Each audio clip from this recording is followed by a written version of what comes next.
빠인 것 같아. 이렇게 뒤로 걸어요? 아, 이거 못하겠는데요? 디마 친구들 안녕. 나는 클링크 미디어의 데비야.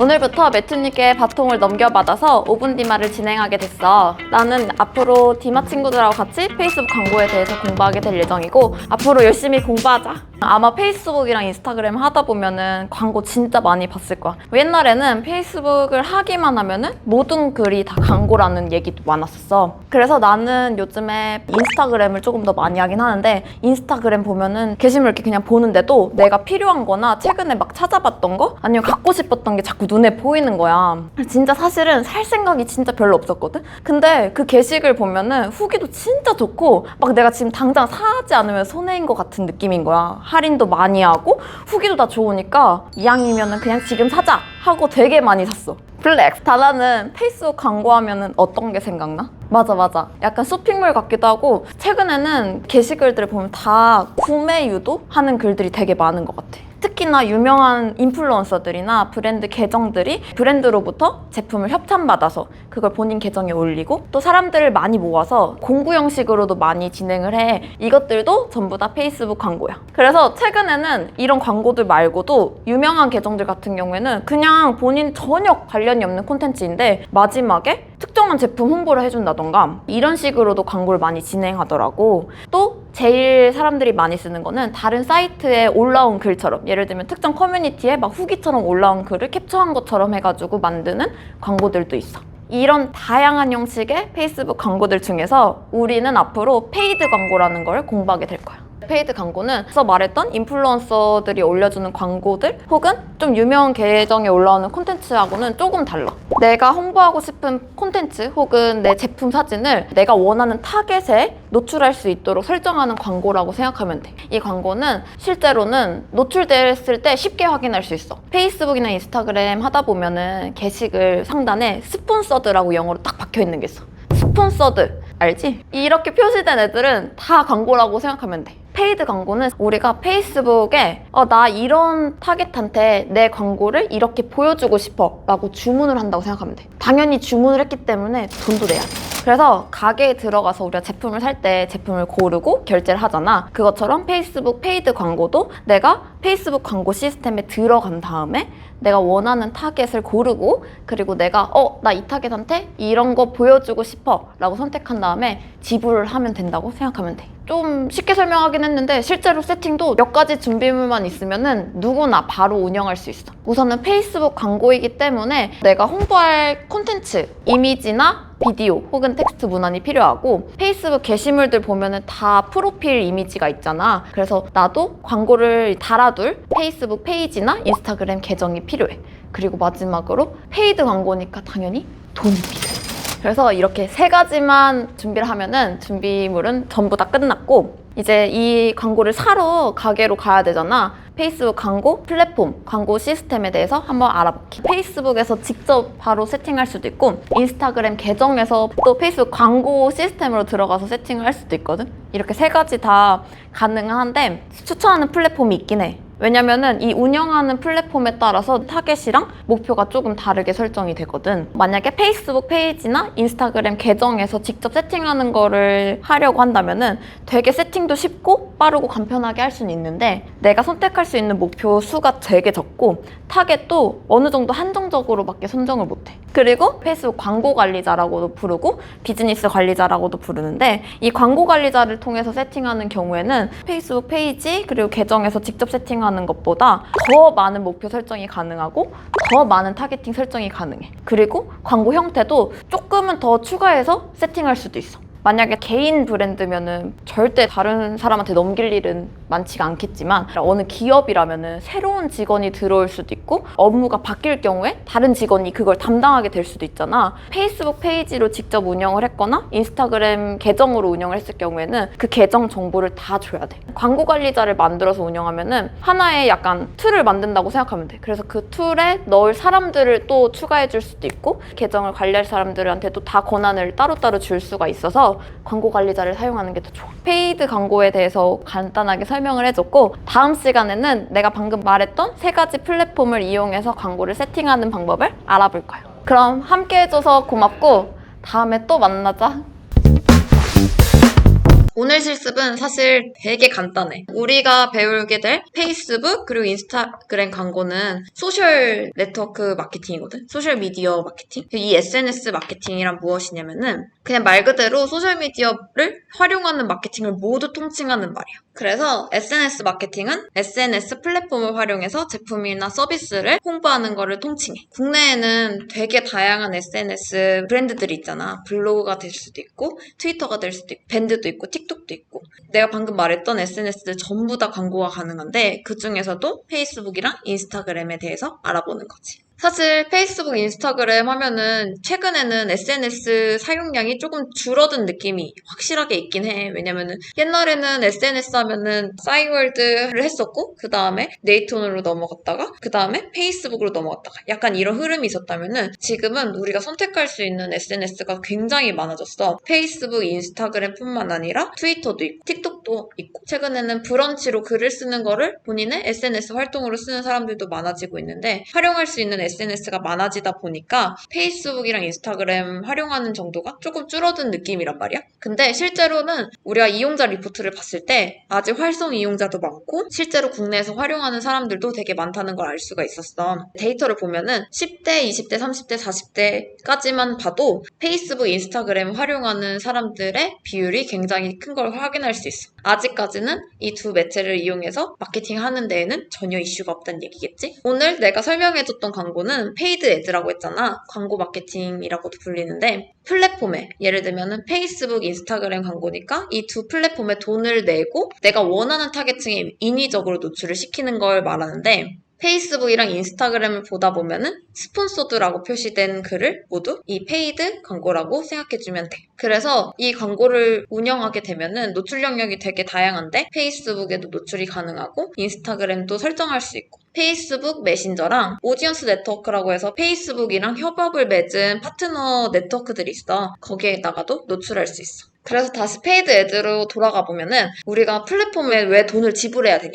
만약에 페이드 광고를 쓰지 않고 그냥 내가 단순히 내 브랜드 페이지를 만들어서 게시물을 올리게 될 경우에 이 게시글은 모든 사람한테 보여지진 않아. 다들 처음에 약간 착각하기 쉬운 게 내가 게시물을 올리게 되면은 정말 전 세계에 있는 사람들이 내 게시물을 랜덤리하게 볼 수 있다고 생각을 하거든. 근데 실제 로직으로는 그렇게 쉽게 다른 사람들한테 내 글이 보여지지가 않아. 내 비즈니스나 서비스에 관심이 있거나 혹은 내 페이지를 팔로우하고 있는 사람들한테 주로 게시글이 노출이 되고 만약에 내가 팔로워가 적다면은 내가 페이지 주인이잖아. 그래서 내 주변 친구들, 다나나, 우디, 로마한테 그 게시글이 보여지게 되는 거지. 그래서 이 경우에는 내가 원하는 타겟들한테 내 게시글을 보여주기가 쉽지가 않아. 내가 이번에는 샴푸 제품이 새로 나와서 샴푸를 홍보하고 싶은데 게시글을 엄청 예쁘게 만들었어. 그리고 내가 페이지에 올렸다? 근데 그런다고 해서 그 페이지의 게시글이 바로 반응이 붙거나 하진 않아. 왜냐면은 노출이 안 되니까. 그래서 내가 원하는 타겟, 예를 들면 샴푸니까 헤어에 관심이 있거나 뷰티에 관심이 있는 사람이겠지? 그런 사람들한테 광고를 노출하기 위해서는 페이드 애드 광고를 꼭 써야 하는 거야. 특히 내가 강의를 나가면 이렇게 설명을 하는데 내가 만약에 게시글을 아무리 좋게 만들고 아무리 예쁘게 만들어도 내 팔로워들한테만 노출이 되게 된다면은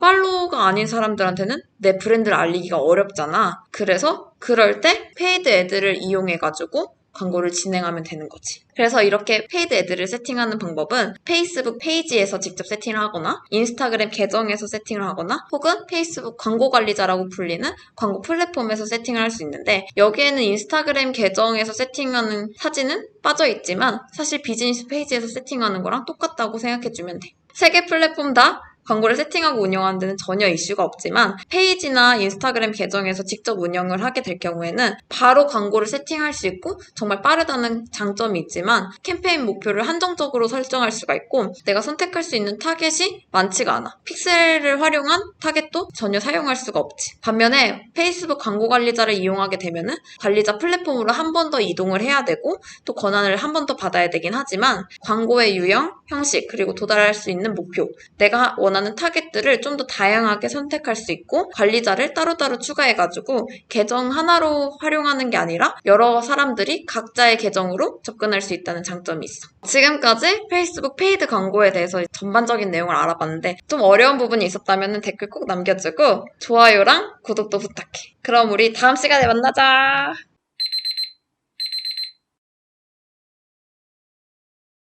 아, 저 인트로가 없어서 어떡해요? 나 인트로가 너무 없어. 아니야, 우리 다 잡았어.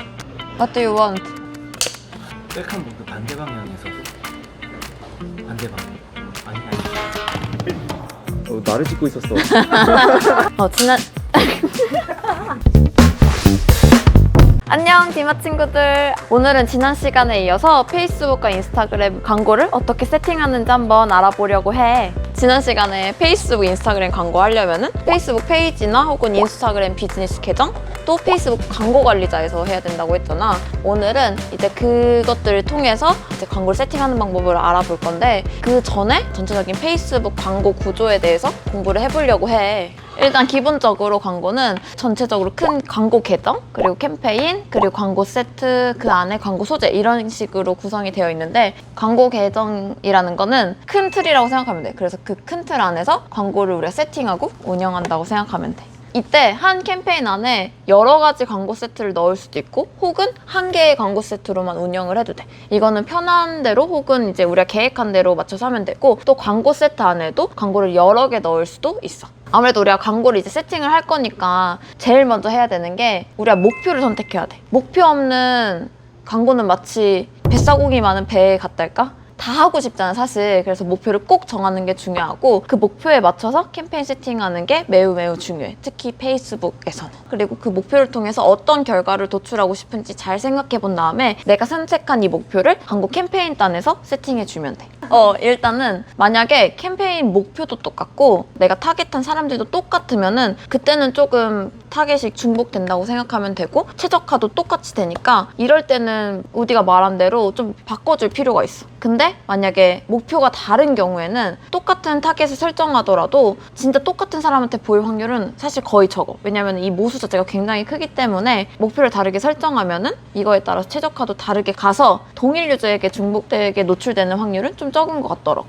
이것도 데이터를 보려면은 나는 사실 분리하는 걸 추천해. 왜냐면은 구글은 다 타겟별로 볼 수가 있는데 페이스북은 연령대가 10대, 20대 30대, 40대 이렇게는 안 나오고 정해진 구간에 잘려서 나오거든? 특히나 전환 캠페인 같은 경우에는 연령 데이터가 안 나와. 내가 만약에 10대에서 40대까지 돌려버리면은 그래서 광고 세트를 아예 분리해서 운영을 하는 걸 추천해.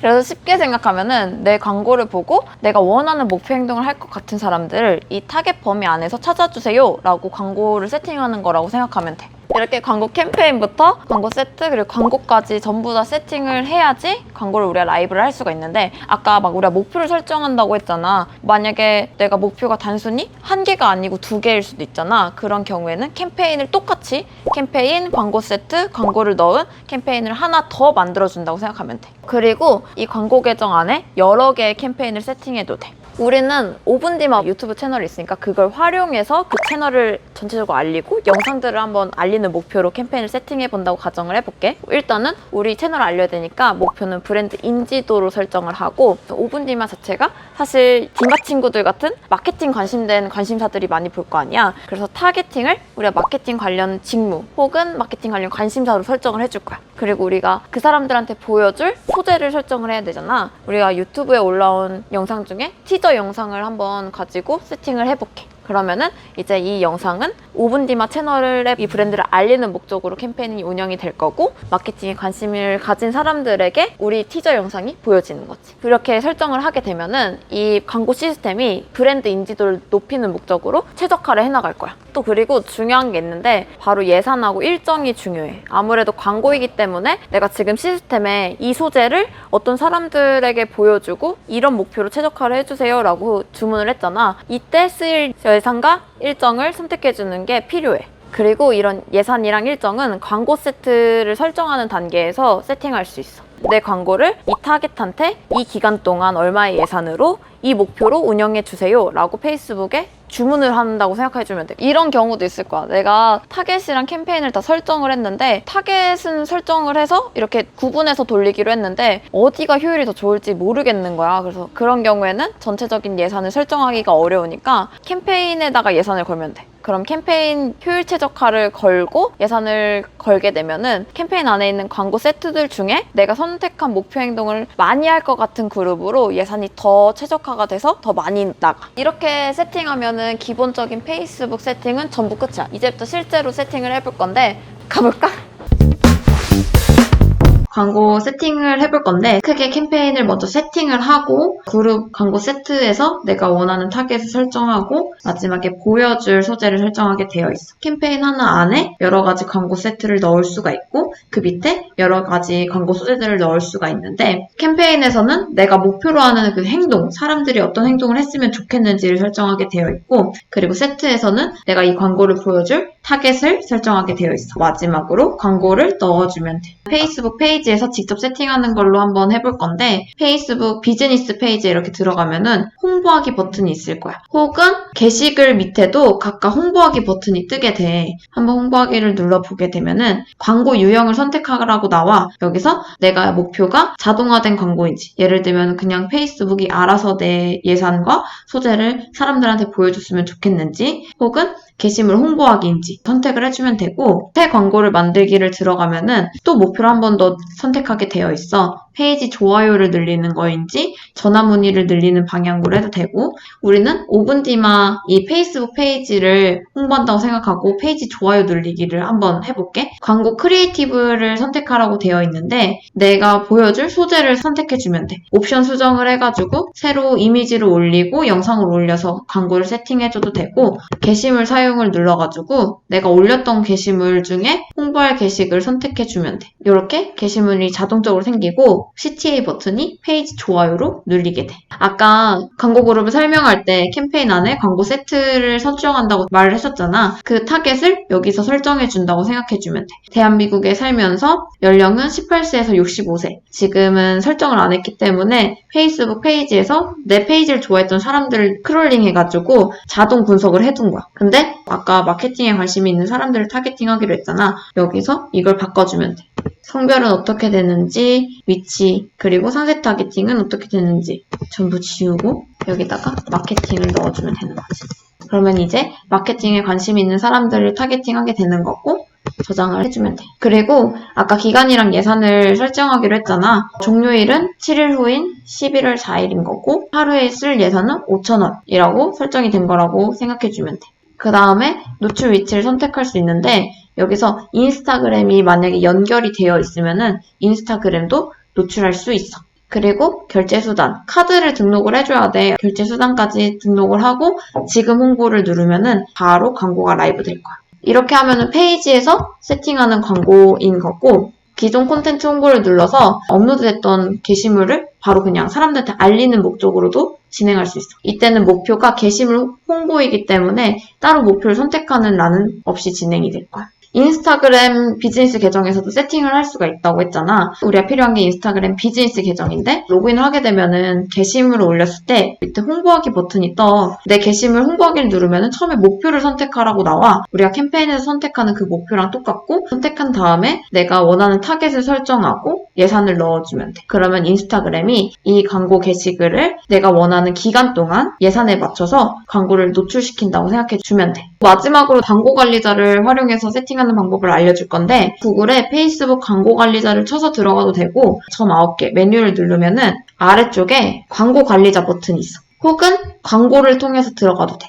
여기를 누르게 되면은 광고 관리자로 한번 이동을 하게 되고 여기서 이제 광고를 세팅하게 되어 있는 거야. 전체적인 구조가 캠페인을 설정하게 되어 있고 그 다음에 광고 세트, 광고를 설정하게 되어 있지. 캠페인 만들기를 누르면은 목표를 이렇게 선택하게 나와. 아까 페이스북 페이지나 인스타그램으로 세팅을 했을 때보다 훨씬 더 목표가 다양해. 그리고 세분화되어 있어. 브랜드 인지도를 누르고 캠페인 이름은 5분 뒤마 브랜딩으로 설정을 해줄게. 캠페인 전체적으로 어떻게 할지를 선택하게 되어 있어. 그리고 왼쪽에 보면은 캠페인, 광고 세트, 광고 이렇게 순으로 표시가 되어 있거든. 여기서 광고 세트에 들어가서 이름을 마케터로 바꿔주고 밑에서 예산하고 기간을 설정해주고 그리고 내가 원하는 타겟을 설정해주면 돼. 여기서 마케터 관심사를 넣어주면 되고 브랜드 인지도 광고라고 되어 있는 이 광고 소재를 눌러서 내가 홍보할 광고를 넣어주면 돼. 여기서는 내가 광고를 홍보할 때 페이스북 계정을 선택하게 되어 있거든. 기본적으로 설정되어 있는 페이스북 페이지가 여기 뜨고 만약에 다른 페이지를 할 거면은 변경을 해주면 돼.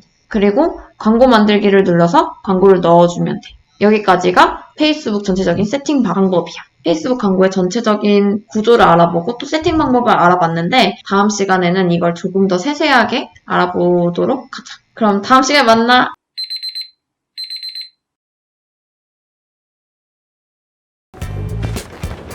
저 워크숍 너무 기대되는데 어떡해요? 아니, 몸으로 말해요? 해요, 안 해요? 노는 거 너무 좋아. 안녕, 디마 친구들. 요즘 따라 너무 놀고 싶어서 워크숍에 관심이 많은 데비야. 몸으로 말해요 하고 해야 되는 거 아니야? 오늘도 나랑 같이 페이스북 페이드 광고에 대해서 알아볼 건데, 지난 시간에 우리 페이드 광고 구조에 대해서 공부했는데 기억나? 캠페인 안에 광고 세트가 있고 또 광고 세트 안에 광고 소재가 있었어. 혹시 기억이 안 나면은 조용히 이 말을 다시 보고 오면 돼.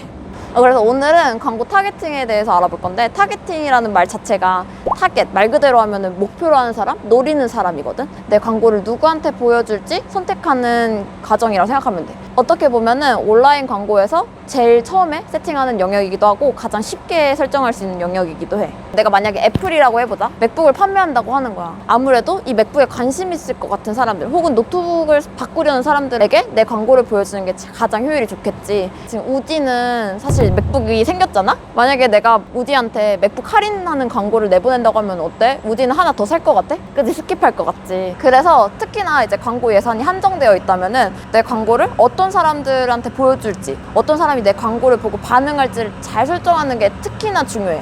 아무래도 한정된 예산으로 내 브랜드도 알리고 인지도도 높이고 그리고 구매까지 일으켜야 되니까. 페이스북에서는 이런 타겟팅을 광고 세트 단에서 설정하게 되어 있어. 페이스북이나 인스타그램 계정에서 직접적으로 세팅을 하게 된다면은 홍보하기를 누른 다음에 캠페인 목표를 선택하고 그 다음에 광고를 어떤 사람들한테 보여줄지 선택하게 되어 있지. 그런데 아무래도 페이스북 광고 관리자에서 세팅할 때 조금 더 타겟팅 할 수 있는 게 다양하니까 오늘은 광고 관리자로 타겟팅하는 방법을 알려줄게. 페이스북에서는 우리가 설정할 수 있는 광고 타겟팅을 크게 3가지 카테고리로 분류를 해놨어. 첫 번째는 핵심 타겟, 두 번째는 맞춤 타겟, 그리고 마지막은 유사 타겟이야. 핵심 타겟 같은 경우에는 연령은 어떻게 되는지, 성별은 어떻게 되는지, 요즘에 관심사는 어떤지, 또 최근에 한 행동은 무엇이 있는지, 유저가 가지고 있는 기본적인 특성을 타겟팅하는 영역이라고 생각하면 돼. 두 번째는 맞춤 타겟인데, 맞춤 타겟은 광고를 세팅하는 사람한테 맞춤이야. 내가 가지고 있는 데이터 자산이라던가 페이스북 페이지 팔로워, 그리고 웹사이트 방문자 등을 타겟팅할 수 있고, 말 그대로 맞춤이기 때문에 나 말고 다른 사람은 쓸 수가 없어. 페이스북 같은 경우는 로그인을 해서 사용을 하잖아. 그래서 그걸 다 기록을 해. 이 사람이 로그인한 이후에 최근에 본 콘텐츠라던가 혹은 인스타그램에서는 어떤 단어를 검색했었는지, 어떤 해시태그들을 검색했었는지 등을 분석을 해가지고 이 사람이 최근에 가지고 있는 관심사를 분류를 해. 마지막으로 유사 타겟은 내가 가지고 있는 내가 방금 만들어둔 맞춤 타겟과 유사한 특성을 가진 사람들이라고 생각하면 돼. 정확하게 맞춤 타겟은 아니야. 내 페이지를 방문했거나 웹사이트에 방문한 사람은 아니지만 페이지에 방문했던 사람들을 분석했을 때 이 사람들이 이런 공통 특성이 있네? 그러면 이 사람들이랑 유사한 사람들을 타겟팅 해볼까? 해서 만들어진 타겟팅이라고 생각하면 돼. 크게는 총 3가지 타겟팅을 사용할 수가 있고, 그리고 이걸 잘 조합하면은 내 브랜드에 혹은 내가 광고하는 제품에 굉장히 핏한 타겟팅을 진행할 수 있어. 여기까지 설명하면은 사실 맞춤 타겟에 대해서 질문이 굉장히 많이 들어와. 맞춤 타겟은 말 그대로 나한테 맞춤화된 타겟팅이라고 했잖아. 내가 사용하려고 하는 페이스북 페이지나 웹사이트 등에 권한이 없으면은 이 데이터를 쓸 수가 없어. 그래서 다른 페이지를 팔로우하고 있는 사람이나 경쟁사 웹사이트에 들어간 사람들을 타겟팅할 수 있냐고 많이 물어보는데 사실상 불가능해. 그 페이지나 웹사이트가 내 자산이 아니고 내가 권한이 없기 때문에 설정은 불가능하고 나는 오직 내가 가진 페이지랑 웹사이트 데이터만 활용할 수 있어. 이렇게 해서 광고 세트에서 내가 원하는 타겟을 설정해주면 돼. 맥북에 관심 있는 사람들이라면은 노트북 관련된 관심사, 혹은 애플 같은 경우에는 사람들이 많이 검색하고 태그를 많이 해놨기 때문에 관심사가 형성되어 있을 거야. 그런 관심사를 추가해주면 되고, 혹은 맞춤 타겟을 이용해서 애플 사이트에 들어왔던 사람들을 타겟팅해주면 돼. 여기서 중요한 거는 핵심 타겟, 맞춤 타겟, 유사 타겟이 있는데 이 3가지를 타겟팅할 때 핵심 타겟, 관심사 그룹에서 내가 노트북 말고도 애플도 할 수 있댔잖아. 이걸 2개를 같이 넣게 되면은 이 2개가 합집합으로 적용이 돼. 노트북과 애플에 관심이 모두 있는 사람이 아니라 노트북에 관심이 있는 사람들, 애플에 관심이 있는 사람들이 각각 다 합쳐져서 타겟팅이 되는 거지. 한 광고 세트 안에서 설정하게 되면은 이 3개가 교집합으로 진행이 돼. 이게 단점은 한 광고 세트에 너무 많은 타겟팅을 넣을 때가 있어. 이런 경우에는 오히려 타겟이 너무 좁아지거나 너무 커져가지고 효율이 더 엉망이 될 수 있으니까 타겟을 적절히 분리하는 게 굉장히 중요해. 어때? 오늘은 타겟팅에 대해서 조금 공부를 해봤는데 혹시 오늘 배운 것 중에 이해가 안 되거나 조금 어려운 부분이 있었다면 댓글로 언제든지 남겨줘. 내가 확인하고 답글 꼭 남겨둘게. 그럼 다음 주에 보자.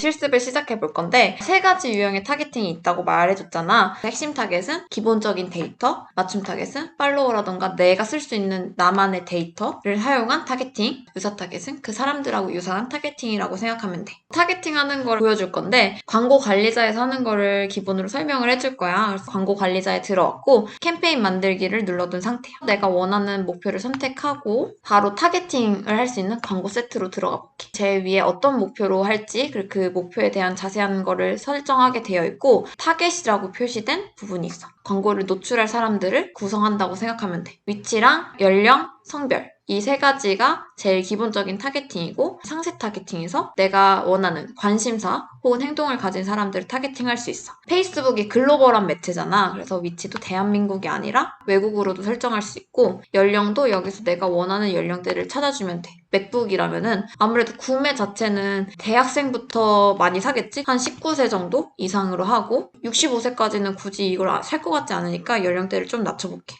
그러면 이제는 19세에서 35살까지가 타겟팅이 되는 거지. 성별은 모든 성별로 하고 상세 타겟팅을 눌러보면은 찾아보기를 통해서 형성되어 있는 타겟팅을 설정할 수도 있어. 학력은 어떤지, 소득은 어떤지, 그리고 관심사에서는 비즈니스나 산업에 관심이 있는지, 쇼핑 및 패션에 관심이 있는지, 쇼핑 및 패션에서도 어떤 거에 관심이 있는지 이렇게 카테고리화 된 거를 선택할 수도 있고 여기서 내가 잘 못 찾겠다면은 직접 검색을 할 수도 있어. 노트북을 검색하면은 타겟팅 해놓은 거를 선택할 수가 있고 이 노트북에 관심 있는 사람들의 규모는 약 500만 명이라고 생각하면 돼. 애플 한번 검색해볼까? 애플 뮤직, 애플 워치, 애플 TV 이렇게 다 나오잖아. 여기서 내 거에 좀 맞는 거라고 생각하는 거를 선택해주면 돼. 그리고 주의해야 될 게 애플이 사실 사과일 수도 있잖아. 진짜 사과. 만약에 사과였다면은 타겟팅 옆에 관심사 분류가 나와 있어. 이 관심사 분류가 식음료였겠지. 근데 지금 이거는 기타 관심사니까 브랜드 애플이 맞는 거야. 이 타겟 광고 세트는 대한민국과 미국에 살거나 최근에 여기에 갔으면서 19세에서 35세 사이인 사람이고 노트북이나 애플에 관심 있는 사람들을 타겟팅한 거라고 생각하면 돼. 맞춤 타겟팅은 반대로 조금 위에 있어. 내가 가지고 있는 데이터를 가지고 만드는 거라고 말을 했잖아. 새로 만들기를 눌러서 만들어주면 되고 맞춤 타겟이랑 유사 타겟 둘 다 여기서 만들면 돼. 맞춤 타겟은 내 데이터 소스를 어떤 걸 선택할 건지 누를 거고 웹사이트랑 관련된 소스는 웹사이트를 페이스북이나 인스타그램하고 관련된 소스들은 이 아래에서 선택해주면 돼. 나는 지금 인스타그램 계정을 눌렀는데 인스타그램 계정에 참여한 모든 사람을 만드는 거고 지금부터 이 모수는 365일간 유지가 되는 거야. 여기다 이름을 써주고 만들기를 눌러주면은 인스타그램 계정에 참여했던 사람들을 타겟팅하는 거고 바로 유사 타겟을 만들지도 나와. 누르게 되면은 그 사람들이랑 비슷한 사람들 중에 대한민국에 살면서 몇 %나 비슷한지를 선택하게 되어 있는데 1%에서 멀어질수록 타겟팅이랑 겹치는 행동이 멀어진다고 생각하면 되는 거. 그래서 보통은 나는 2% 정도로 설정해가지고 타겟을 만들어. 내가 아까 말했던 3가지 타겟팅은 전부 다 진행을 한 건데 이 광고 세트 안에서는 전부 다 교집합이 된다고 말을 해줬잖아. 지금 같은 경우에는 인스타그램에 참여했거나 인스타그램 참여한 사람을 유사하면서 대한민국, 미국에 살면서 19세에서 35세 사이이면서 노트북 애플에 관심이 많은 사람들이 된 거야. 그래서 지금은 예상 타겟 규모를 봤을 때 확인할 수 없다고 나왔지. 너무 적은 거야. 이럴 때는 조금 타겟팅을 빼주는 게 좋고 기본적으로는 핵심 타겟만 가거나 연령대 성별에다가 맞춤 타겟이나 유사 타겟을 가는 방향으로 광고 세트를 설정하게 되어 있어. 알아두면 좋은 게 상세 타겟팅이나 맞춤 타겟 안에서 설정한 타겟들은 합집합이라고 생각하면 돼. 위치도 내가 대한민국, 미국을 걸었을 때 대한민국이나 미국에 있는 사람들을 타겟팅하는 거라고 했잖아. 합집합을 한다고 생각하면 돼. 노트북 애플이라고 관심사를 2가지를 걸게 되면은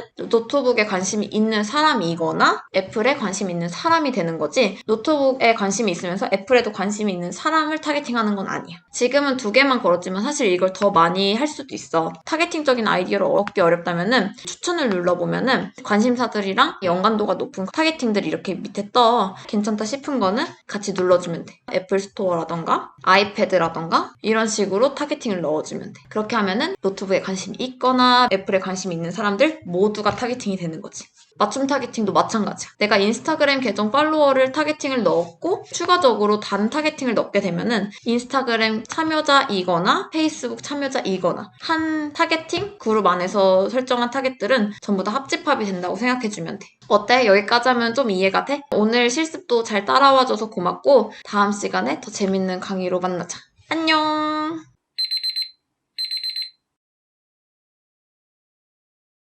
오늘 수요일 너무 힘들어요. 텐션 올려!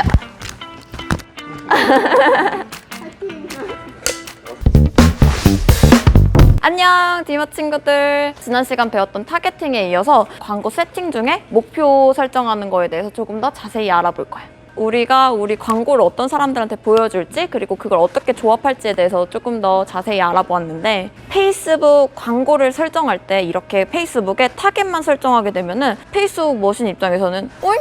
나 이제 그래서 얘네한테 뭐 해야 돼? 이렇게 생각을 하게 돼. 그래서 우리가 이 광고를 어떤 사람들한테 노출해서 어떤 결과를 얻고 싶은지를 꼭 설정해 주는 게 제일 중요한데 이거를 목표를 통해서 설정할 수가 있어. 온라인 광고를 선택할 때 다들 목표를 선택하게 되어 있는데 보통은 최종 목표나 혹은 목표를 설정하지 않고 진행하는 광고들도 있단 말이야. 근데 페이스북은 목표를 설정하지 않으면 절대 안 되고 내 지금 단계랑 맞지 않는 목표를 설정하는 것도 안 돼. 온라인 광고를 하게 되면은 어쨌든 간에 내 최종 목표는 전환인데 왜 전환을 선택하지 말라는 거지? 이렇게 생각할 수도 있거든. 근데 이거를 이해하기 위해서는 마케팅 퍼널을 한번 생각해보면 좋을 것 같은데 우리가 아무래도 안 알려진 브랜드라면은 먼저 브랜드를 알리는 게 중요하거든. 그래서 이때 바로 욕심을 내가지고 전환을 선택하게 되면은 오히려 이게 캠페인이 전환을 일으키라는데 학습할 무수가 없는 거야. 예를 들면은 우리 목표는 수학 100점이야. 그럼 이제 수학 100점을 맞을 문제집을 이렇게 줘야 되는데 내가 우디한테 덧셈 뺄셈 문제집만 주고 수학 가형 시험을 보게 한 거야. 약간 이런 느낌이야. 단계에 따라서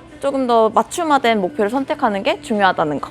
어쨌든 우리가 머신이라는 말을 많이 써. 페이스북 광고 시스템이 머신이고 광고를 최적화하는 거라고 생각을 하면 돼. 페이스북은 쉽게 말하면은 시험을 앞둔 학생한테 광고를 주고 광고에 대해서 공부해봐 하는 거고 이걸 내가 어떻게 설정하는지에 따라서 이 학생이 효율을 100점을 만들 수도 있는 거고 혹은 빵점을 만들 수도 있는 거지. 그래서 우리가 설정한 목표를 이 페이스북 광고가 정답이라고 생각하고 캠페인을 최적화하기 때문에 이걸 정확히 설정해주는 게 가장 중요해. 만약에 우리 사이트를 되게 잘 만들어서 사이트에 사람들이 일단 들어오게끔 하고 싶은 거야. 그런 경우에는 트래픽 목표를 선택을 해야 되는데 만약 이 경우에 조금 더 욕심을 내서 전환 목표를 선택해버리면은 캠페인이 나 아직 배운 게 하나도 없는데 수학 가형을 시험 보라고 하네? 약간 이렇게 인지를 하게 되는 거지. 만약에 트래픽이 필요한데 브랜드 인지도로 선택을 해버렸다? 이런 경우에는 이 페이스북이 우리 사이트에 들어올 것 같은 사람들한테 내 광고를 더 많이 보여주는 게 아니라 그냥 단순히 우리 브랜드를 더 이해하고 조금 더 기억할 것 같은 사람들 위주로 광고를 노출하게 돼. 그래서 내가 원하는 게 내 웹사이트로 사람들이 들어오게끔 하는 거라면은 목표를 정확히 트래픽으로 설정을 해줘야지 페이스북이 트래픽을 많이 발생시키는 목표로 최적화를 하게 되는 거지. 이제 페이스북 광고에서 목표 설정이 왜 중요한지 우리가 이야기를 해봤으니까 이번에는 목표에 대해서 조금 더 자세히 알아보자. 페이스북 광고 목표는 총 3가지로 나누어져 있어. 첫 번째 브랜드 인지도, 그리고 관심 유도, 마지막으로 전환이야. 혹시 마케팅 퍼널 많이 들어봤지? 그 퍼널이랑 굉장히 유사한 구조로 되어 있어서 그걸 생각하면 조금 더 이해하기 쉬울 거야. 인지도 그룹에 있는 목표를 설정하게 되면은 아무래도 이 캠페인 같은 경우에는 인지도가 필요한 단계라고 인식을 하고 내 브랜드에 대한 인식을 조금 더 높일 수 있는 사람들에게 광고를 노출한다던가 많은 사람들, 다양한 사람들에게 내 광고를 보여주는 형식으로 최적화를 하게 돼. 그리고 두 번째로 관심 유도는 사람들이 내 비즈니스를 떠올리고 그리고 더 자세한 정보를 찾아보게끔 설정하는 거라고 생각하면 돼. 사람들이 우리 페이지로 들어오게끔 트래픽을 유도한다거나 혹은 앱을 다운로드 받게끔 한다던가 내 게시물에 참여를 하게끔 한다던가 이런 식으로 목표를 설정하게 되어 있어. 마지막 단계는 바로 전환인데 이 전환이 우리 브랜드에 대해서 사람들이 알고 어떤 제품을 살 때 내 제품을 먼저 검색하고 찾아보게끔 했다면은 이제는 실제로 사람들이 구매를 하게끔 만들어야 돼. 이게 바로 우리가 목표로 하는 최종 전환인 거지. 전환 단계에서는 직접적으로 비즈니스의 매출, 판매랑 연관된 목표들을 선택할 수가 있어. 예를 들면은 장바구니에 사람들이 제품을 담게끔 한다던가 혹은 회원가입을 하게끔 한다던가 이런 전환들을 목표로 진행할 수가 있어. 그래서 방금 말했던 회원가입, 장바구니 같은 액션을 픽셀을 통해서 목표로 설정할 수도 있고, 또 만약에 페이스북 페이지나 인스타그램에 샵이 설정되어 있고 카탈로그가 등록이 되어 있다면은 이 카탈로그를 판매하는 목표로도 전환 캠페인을 설정할 수가 있어. 동일한 광고, 그리고 동일한 타겟이어도 내가 선택한 목표에 따라서 결과가 굉장히 많이 다르기 때문에 내가 이번 캠페인을 통해서 혹은 이번 광고를 통해서 원하는 결과가 있다면은 그 결과를 꼭 목표로 설정해 주는 것이 매우 중요해. 어때? 오늘 배운 캠페인 목표는 조금 이해가 되었을까? 조금 어렵거나 더 궁금한 내용이 있다면 언제든지 댓글로 남겨줘. 그럼 우리 다음 시간에 만나자. 안녕. 페이스북, 인스타그램 광고는 내가 원하는 마케팅 목표에 따라서 목표를 선택하는 것이 매우 중요해. 브랜드 초기 인지 목표가 필요할 때는 브랜드 인지도 목표 카테고리에 있는 목표들을 선택해줘야 되고, 또 브랜드 선호도를 조금 더 높여야 될 때, 우리 브랜드에 대한 관심을 유도하기 위해서 트래픽, 참여 등 관심 유도란에 있는 목표를 선택해주면 돼. 구매 및 전환을 일으키고 싶을 때는 전환 유도란에 있는 목표들을 선택해주면 돼. 내가 예시를 한번 준비해봤어. 브랜드 인지도 증대 목적 같은 경우에는 신규 브랜드를 런칭했을 때, 혹은 더 많은 유저들이 내 광고를 봤으면 좋겠을 때 선택을 하면 되고, 브랜드 인지도 제고를 위한 광고이기 때문에 목표 역시 브랜드 인지도, 그리고 도달 등을 선택해주면 돼. 관심 유도 목적 같은 경우에는 앱 설치 유저를 늘리고 싶을 때, 웹사이트에 더 많은 유저들이 들어왔으면 좋겠을 때, 이벤트 게시글에 사람들이 많이 참여를 했으면 좋겠을 때, 혹은 이번에 영상이 새로 나왔는데 조회수를 늘리고 싶을 때, 보통 이런 거를 최종 전환 전에 마이크로 전환이라고 하거든. 마이크로 전환을 늘리고 싶을 경우, 이런 경우는 관심 유도 목표란에 있는 트래픽, 조회, 앱 참여, 이벤트 참여 등을 선택해주면 되는 거지. 내 비즈니스의 최종 목표인 구매 혹은 최종 전환을 목적으로 할 때는 웹사이트 내에서 구매 증가를 원하거나, 전체적인 매출, 로아스 증가가 필요하거나, 오프라인 매장에 사람들이 찾아오길 바라거나, 이 경우에도 마찬가지로 전환, 카탈로그 판매, 매장 유입 등 전환 카테고리에 있는 목표들을 선택해주면 돼. 이 전환 같은 경우에는 페이스북 픽셀 설치가 무조건 진행이 되어야 돼서 이거는 추후에 페이스북 픽셀에 대해서 더 공부할 때 한 번 더 설명을 해줄게. 세팅단에 오면은 캠페인 만들기를 눌렀을 때 캠페인 목표를 선택할 수 있는데, 인지도가 필요한 경우에는 브랜드 인지도 혹은 도달, 관심 유도는 이렇게 전환도 선택을 해주면 돼. 브랜드 인지도 같은 경우에는 내 광고를 내가 선택한 타겟 사람들 중에 기억할 것 같은 사람들을 먼저 최적화해서 노출해. 그래서 그 사람한테는 내 광고가 여러 번까지도 보일 수가 있어. 도달 같은 경우에는 이 횟수가 한 사람한테 한 번 이상 노출되지 않아. 최대한 많은 사람들한테 내 광고가 한 번씩 노출되는 게 목표야. 도달 같은 경우에는 선택을 하게 되면은 광고가 보여지는 빈도 자체가 일주일 기준 노출 1회로 정해져 있는데, 이것도 만약에 내가 도달 목적으로 하지만 기간을 조금 더 늘리고 싶다거나 줄이고 싶다고 할 때는 줄이게 설정할 수가 있어. 목표를 누르고 광고를 만들면 되고, 유형은 경매로 나오고 목표는 브랜드 인지도로 나오는 걸 볼 수가 있어. 도달을 누르게 되면은 도달 목표로 캠페인이 진행이 되고, 광고 세트에 갔을 때 이런 식으로 광고 게재 최적화 기준이 도달로 나오는 걸 볼 수가 있어. 이거에 맞춰서 이 캠페인이 학습을 하게 되는 거지. 그리고 옵션을 보게 되면은 이렇게 빈도를 설정할 수가 있어. 내가 조금 더 기간을 넓히고 싶으면은 이거를 늘려주면 돼. 그러면은 이제 내가 설정한 기간 동안 노출이 1회, 혹은 노출수도 조정할 수가 있어서 내가 조정한 수에 따라서 그 사람한테 한 번씩 혹은 두 번씩 노출이 된다고 생각해주면 돼. 그리고 목표를 트래픽으로 선택을 하게 되면은 광고 세트 들어가서 맨 마지막에 보면은 최적화 기준이 이렇게 링크 클릭으로 나와. 홈페이지에 들어오는 거기 때문에 내 광고를 보고 링크를 클릭할 것 같은 사람들 기준으로 최적화를 해준다고 생각하면 돼. 그래서 똑같은 트래픽 목표여도 여기 보면은 광고 게재 최적화 기준을 눌러봤을 때 조금씩 최적화 기준이 달라. 랜딩 페이지를 조회할 것 같은 사람들, 혹은 링크 클릭이라고 해서 광고를 클릭할 것 같은 사람들, 그런 사람들에게 맞춰서 최적화가 되는데, 보통은 트래픽을 링크 클릭으로 하는 걸 추천하고 있어. 그리고 참여 목표를 선택하게 되면은 이벤트 응답 같은 경우에는 이 목표를 위한 광고를 새로 만들어야 돼서 보통은 게시물 참여를 많이 활용을 해. 그리고 페이지 좋아요 목표로 진행을 하게 되면은 이걸 선택했을 때 내가 광고할 페이지가 같이 뜨게 돼. 그 페이지를 광고 세트에서 선택을 하면은 그 페이지에 좋아요를 늘리는 목표로 이 친구가 최적화를 하게 되는 거지. 앱 설치도 마찬가지로 앱을 설치할 것 같은 사람들에게 최적화를 하게 되고 구글 플레이 스토어에 등록되어 있다면은 그 URL을 통해서 설치를 유도할 수도 있고 혹은 페이스북 앱 디벨로퍼에 등록한 앱을 그대로 끌고 와서 사용할 수도 있어.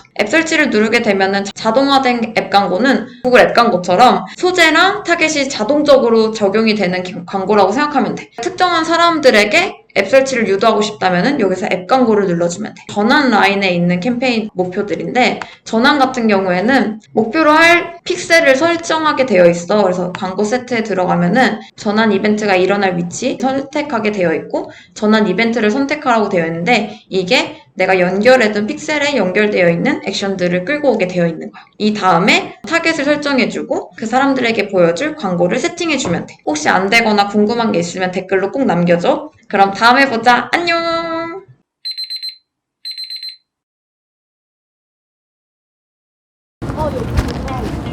나 어디 보고 해야 돼?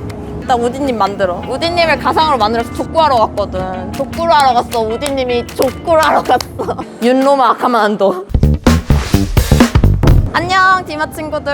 지금까지는 우리가 페이스북 광고를 세팅함에 있어서 목표를 어떻게 해야 될지, 광고 타겟을 어떻게 해야 될지에 대해서 공부를 해왔잖아. 오늘은 드디어 제일 중요하다고 할 수 있는 소재에 대해서 한번 이야기를 해볼 거야. 우선 페이스북이랑 인스타그램 보면서 조금 특이했던 게시물 본 적 있어? 아마 없을 거야. 왜냐면은 페이스북 자체가 그리고 인스타그램 자체가 SNS 플랫폼이기 때문에 기본적으로 정해져 있는 형식이 있어. 일반 게시물 형태. 그래서 페이스북 안에 세팅되어 있는 광고들 모두 다 이런 게시물 형태로 되어 있어. 게시물에 꼭 들어가는 게 있거든. 바로 프로필이야. 페이스북이랑 인스타그램 할 때 생각해보면은 보통 친구들이랑 연락을 하거나 내 일상을 업로드하는데 많이 쓰잖아. 그래서 가장 위에 보면은 동그라미에 내 프로필 이미지가 나오고 그리고 내 프로필 이름이 나와. 그래서 글을 누가 올렸는지 내 프로필하고 같이 노출이 되고 그 글과 함께 내가 보여주고 싶은 콘텐츠, 영상이나 이미지가 같이 나오고 하단에 좋아요라던가 댓글을 누르는 버튼이 같이 뜨게 돼. 만약에 광고인 경우에는 내가 링크를 걸게 되면은 특정 사이트로 이동하는 CTA도 하단에 같이 노출이 되게 돼. 광고 소재도 똑같아. 어쨌든 SNS 안에서 노출이 되는 형태이기 때문에 크게 변경되는 부분이 없어. 프로필이 같이 노출이 되고 그리고 내가 원하는, 내가 홍보하고 싶었던 광고 이미지랑 텍스트가 같이 노출된다고 생각하면 돼. 보통 페이스북 광고를 처음 시작하는 경우에는 내가 이미 올려둔 게시글을 끌어와서 광고로 하는 형태를 많이 사용을 해. 근데 이 경우에는 우리 브랜드가 혹은 내가 하고 싶었던 광고가 이번 시즌에 많아. 혹은 블랙 프라이데이라고 해서 블랙 프라이데이 관련된 이미지를 막 많이 올려야 돼. 그런 경우에도 이렇게 게시물을 다 끌어온다고 생각을 하면은 게시물을 계속 업로드를 하고 계속 끌어오기를 해야 되잖아. 기존에 내 페이지를 팔로우한 사람들이나 인스타그램 계정을 팔로우하고 있는 사람들의 입장에서 생각했을 때는 피드에 계속 내 게시글만 엄청 올라오는 거야. 이렇게 피드에 내 게시글이 도배되는 경우에는 사람들이 좀 부정적인 피드백을 많이 하게끔 되고 오히려 사람들이 부담감을 갖고 팔로우를 취소하는 경우가 많아지곤 해. 이를 방지하려고 광고 관리자는 보통 광고로 사용할 소재를 또 따로 세팅할 수 있게 또 해놨어. 그래서 게시물처럼 업로드하는 건 아니지만 광고로 쓸 용도로 소재를 따로 세팅하는 거지. 이 소재는 광고를 만들 때 캠페인에 들어가서 광고 소재 그리고 광고 만들기를 눌러서 광고단에서 세팅을 하면 되고 이렇게 광고 관리자에서 만든 광고들은 내 페이스북 페이지나 인스타그램 계정에서는 노출되지 않아. 우린 이걸 보통 다크 포스팅이라고 불러. 이렇게 다크 포스팅으로 만드는 게시물은 내가 이미지를 하나를 쓸 건지 여러 개를 쓸 건지 혹은 영상을 사용할 건지 이렇게 콘텐츠를 어떻게 쓰는지에 따라서 조금은 유형이 달라질 수 있어. 그래서 이미지를 하나만 쓰는 이미지 광고 혹은 영상 하나를 광고하는 영상 광고 혹은 이미지랑 영상을 섞어서 여러 개 이제 홍보하는 슬라이드형 광고, 내가 광고하고 싶은 제품들을 카탈로그 형태로 이제 홍보할 수 있는 컬렉션 형태, 이렇게가 가장 대표적인 다크 포스팅의 형태라고 생각하면 돼.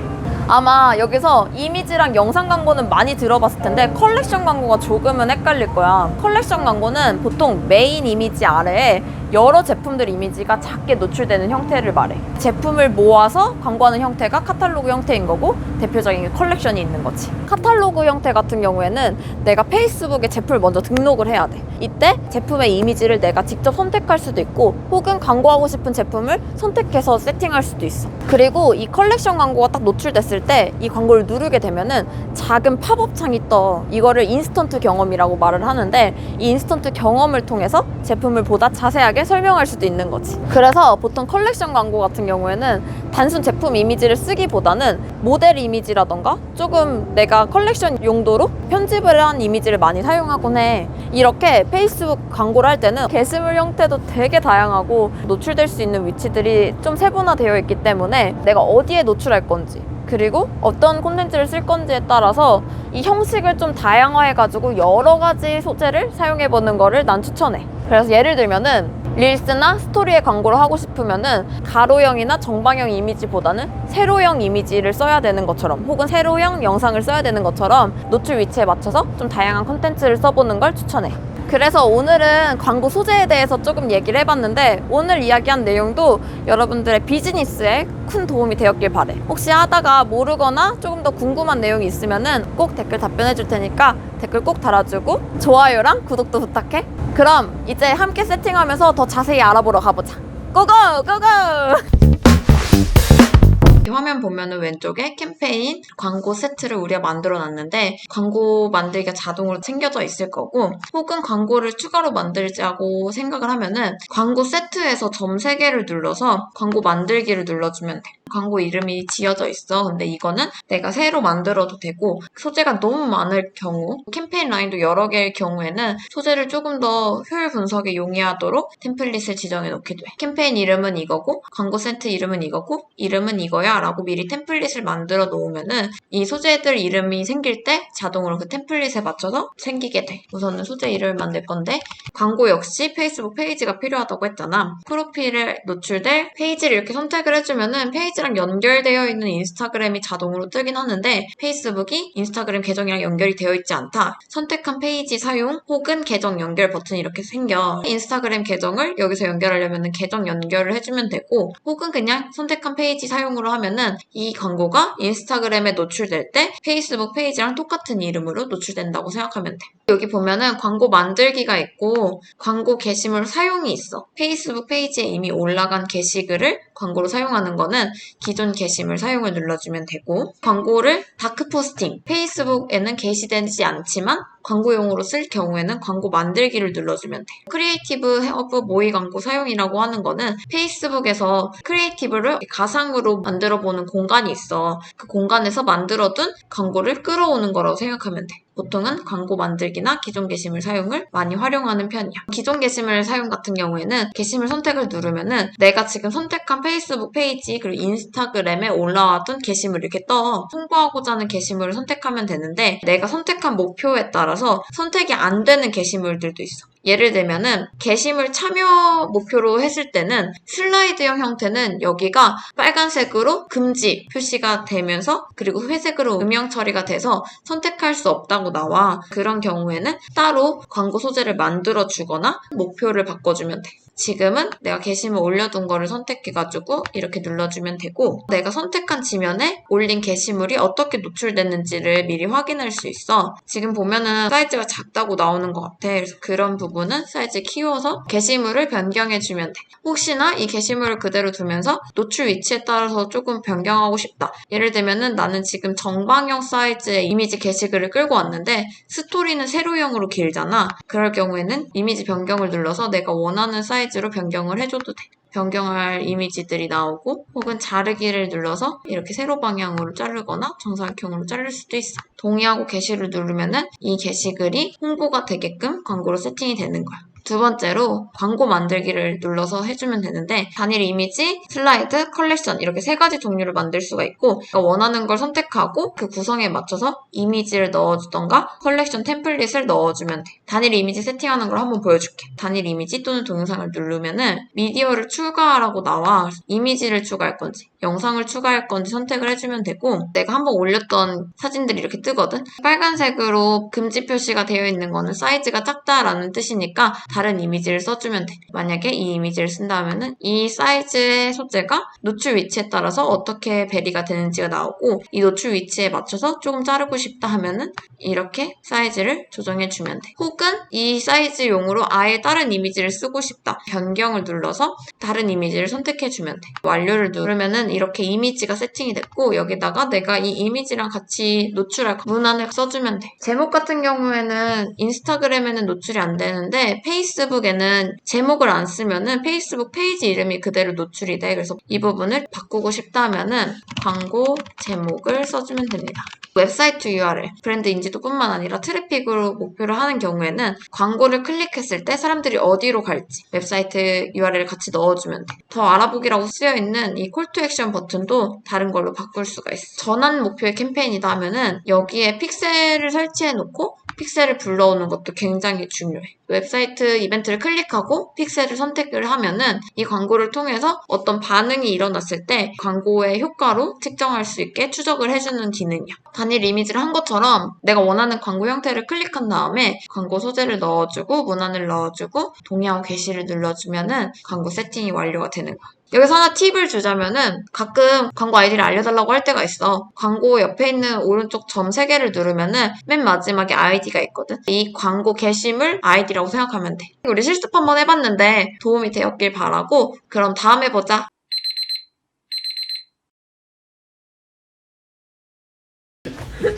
안정에서 한번 보라색이 풀렸나?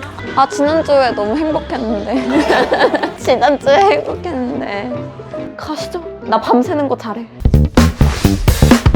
안녕 디마 친구들, 그동안 잘 지냈어? 오늘은 우리가 페이스북 픽셀에 대해서 한번 알아볼 거야. 아마 많은 분들이 가장 궁금해하고 조금 어렵게 생각하는 개념일 거라 생각해. 내가 오늘은 페이스북 픽셀을 가장 쉽게 설명해 주도록 할게. 픽셀이라는 단어를 들으면은 보통 어떤 게 생각나? 맞아 사진 픽셀. 그래서 많은 사람들이 픽셀을 얘기했을 때 예를 들어 그냥 픽셀 아트나 아니면 팩맨 이런 도트 형식으로 된 이미지를 많이 생각하곤 해. 근데 우리가 오늘 배울 거는 페이스북 픽셀이고, 그리고 이 페이스북 픽셀은 사실 개발 코드야. 개발자분들을 생각해보면은 또 영어로 막 뭔가 입력을 하고 명령어를 입력해서 뭔가 뚝딱뚝딱 만들어내잖아. 딱 그렇게 생긴 명령어로 이루어진 코드라고 생각하면 돼. 이게 페이스북 픽셀은 코드 형식이 정해져 있어. 그래서 내가 특정한 거를 이제 발급받는 것까지는 마케터가 해야 되는데 발급받으면은 이게 픽셀이 완성돼서 나와. 코드가 아예 완성된 형태로 나오고 이걸 개발자가 사이트에 심어주기만 하면 되는 거야. 코드를 웹사이트에 심게 되면은 이때부터 이 페이스북 픽셀이 이 사이트를 추적한다고 생각하면 돼. 분석하고 사람들이 얼마나 왔다 갔다 하는지 통계를 내고 그거에 대한 정보를 다시 페이스북으로 쏴주는 거지. 우리가 지난번에 페이스북 광고 목표를 했을 때 트래픽이라는 목표가 있었잖아. 내 광고를 보고 사람들이 특정 사이트로 이동하게끔 만드는 거. 픽셀이 없어도 웹사이트로 사람을 이동시킬 수는 있는데 이 사람들이 우리 사이트에 와서 어떤 걸 했는지를 우리가 알 수가 없어. 쉽게 말하면은 이 픽셀이 우리 사이트를 분석하고 그 분석한 정보를 나한테 리포트해주는 직원이라고 생각하면 돼. 구글에서는 GA라던가 혹은 구글 에지 태그가 동일한 역할을 한다고 생각해주면 되는 거지. 그래서 픽셀을 심어둬야지만 광고를 통해서 들어온 사람이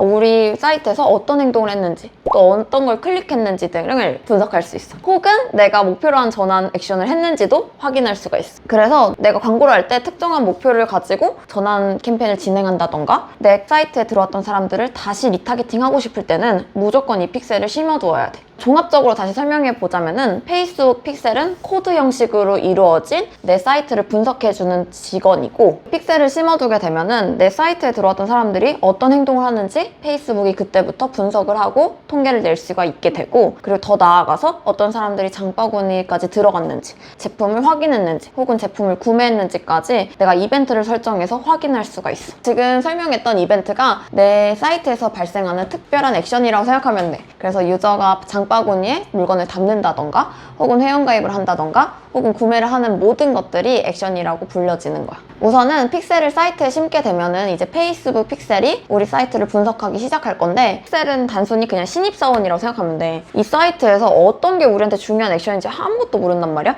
그래서 우리가 이 버튼이 우리가 앞으로 잡을 장바구니 버튼이야, 혹은 이 버튼을 클릭한 사람이 구매를 시작하는 사람이야, 혹은 이 페이지가 떠야지 구매가 완료된 거야 라는 식으로 이 액션이 뭔지 하나씩 픽셀한테 알려주는 단계가 필요해. 그래서 보통 이 이벤트들 역시 원래는 코드를 따로따로 발급받아서 심어줘야 돼. 예를 들면은 장바구니를 클릭했을 때 내가 발급받았던 장바구니 이벤트 코드가 발동되게끔 이제 설정하는 것도 필요하고, 결제 완료를 했을 때 결제 완료 페이지에 딱 들어가면은 결제 완료 코드가 발동되게끔 설정하는 게 필요해. 근데 사실 이렇게 액션마다 코드를 발급받고 코드를 심게 되면은 사실 처음 설정하는데 되게 오래 걸리잖아. 그리고 만약에 장바구니 버튼이 여러 개일 경우 있잖아. 예를 들면은 메인 페이지에도 장바구니가 있고 상품 페이지에도 커다랗게 장바구니 버튼이 있고, 이런 식으로 버튼이 좀 여러 개일 경우에는 특히나 코드 심기가 조금 번거롭단 말이야. 코드를 각각 심는 게 어렵기 때문에 페이스북에서는 또 굉장히 우리한테 유용한 기능이 하나 더 있어. 그게 바로 이벤트 설정이라는 기능이야. 픽셀 사이트에 들어가면은 이벤트 관리자라는 페이지가 있어. 픽셀을 심어둔 사이트에 어떤 이벤트가 있는지 또 어떤 걸 설정할 수 있는지 관리하는 탭 도구라고 생각하면 되는데, 거기에 들어가서 픽셀에 이벤트를 추가를 누르고 이벤트 설정을 누르게 되면은 내가 픽셀을 심어둔 페이지가 이렇게 자동으로 뜨고 내가 어떤 거를 목표로 잡을지 선택하게 되어 있어. 그걸 선택하고 이 액션이 장바구니야를 카테고리를 선택하게 되면은 이벤트 설정이 끝나게 돼. 이벤트 설정까지 마무리를 하면은 이전에 배웠던 목표 중에 전환 목표가 있었잖아. 그 전환 목표에서 내가 이렇게 심어둔 이벤트들을 목표로 선택할 수도 있고, 혹은 광고를 운영했을 때 광고 이제 결과 데이터에 이 광고를 통해서 사이트에 들어간 사람이 장바구니는 몇 번 일으켰는지,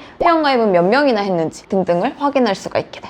이렇게 픽셀을 설정하는 게 제일 중요해. 그러면 지금부터 실습으로 우리가 픽셀을 어떻게 설정할 수 있는지 한번 진행해보자.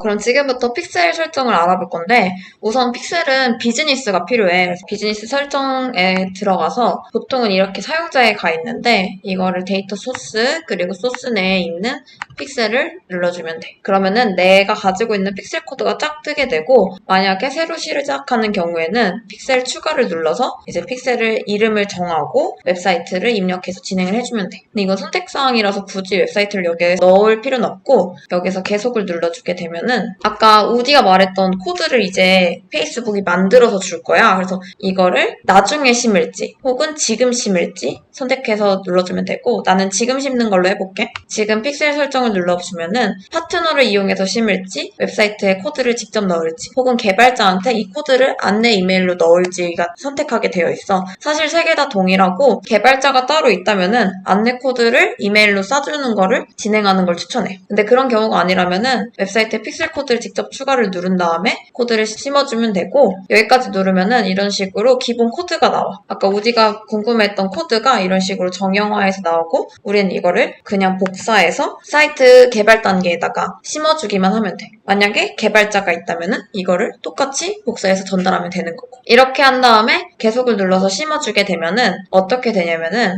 만약에 페이스북 픽셀이 있는 사이트라면은 크롬 확장 기능 중에 페이스북 픽셀 헬퍼라는 게 있어. 이걸 다운받으면은 이런 식으로 픽셀이 심겨져 있는지 안 심겨져 있는지 확인할 수 있거든.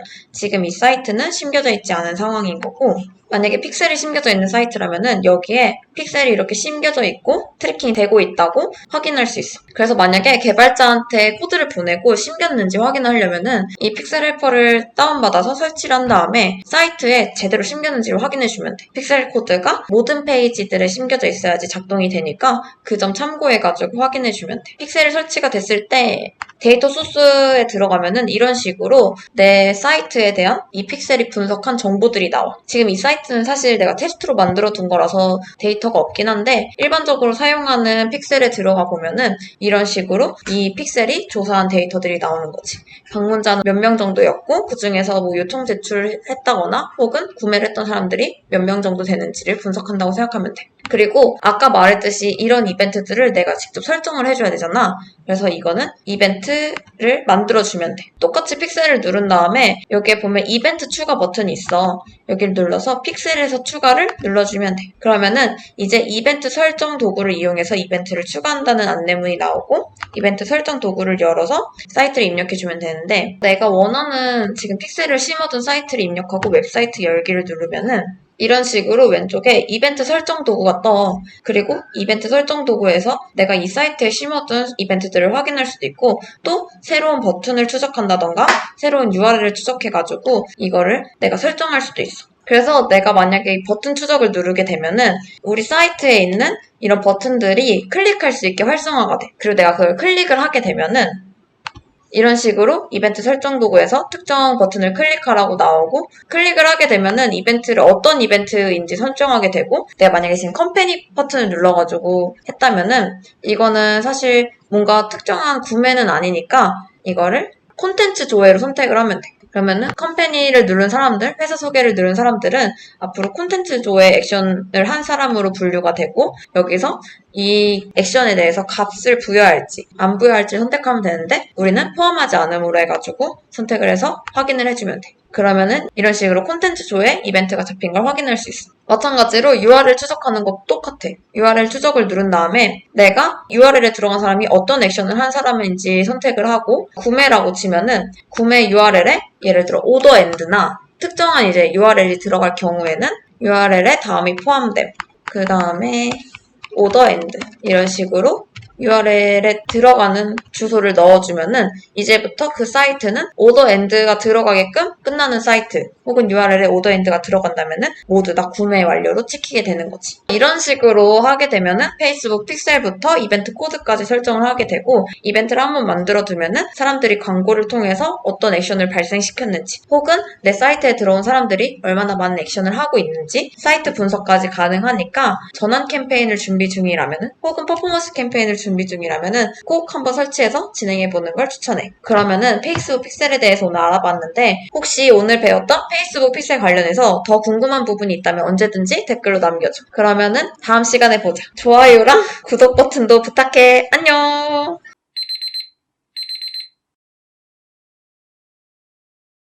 오늘은 머리를 좀 더 자세히 보여주기 위해 야외 촬영을 요청했어. 뻥이야. 해볼까? 해보자. 사실 샵 기능은 릴스 진짜 웃겨. 안녕 디마 친구들, 잘 지냈어? 오늘은 특별히 야외에서 시작하는 거야. 오늘은 우리 페이스북이랑 인스타그램 샵 기능에 대해서 조금 자세히 설명을 해주려고 해.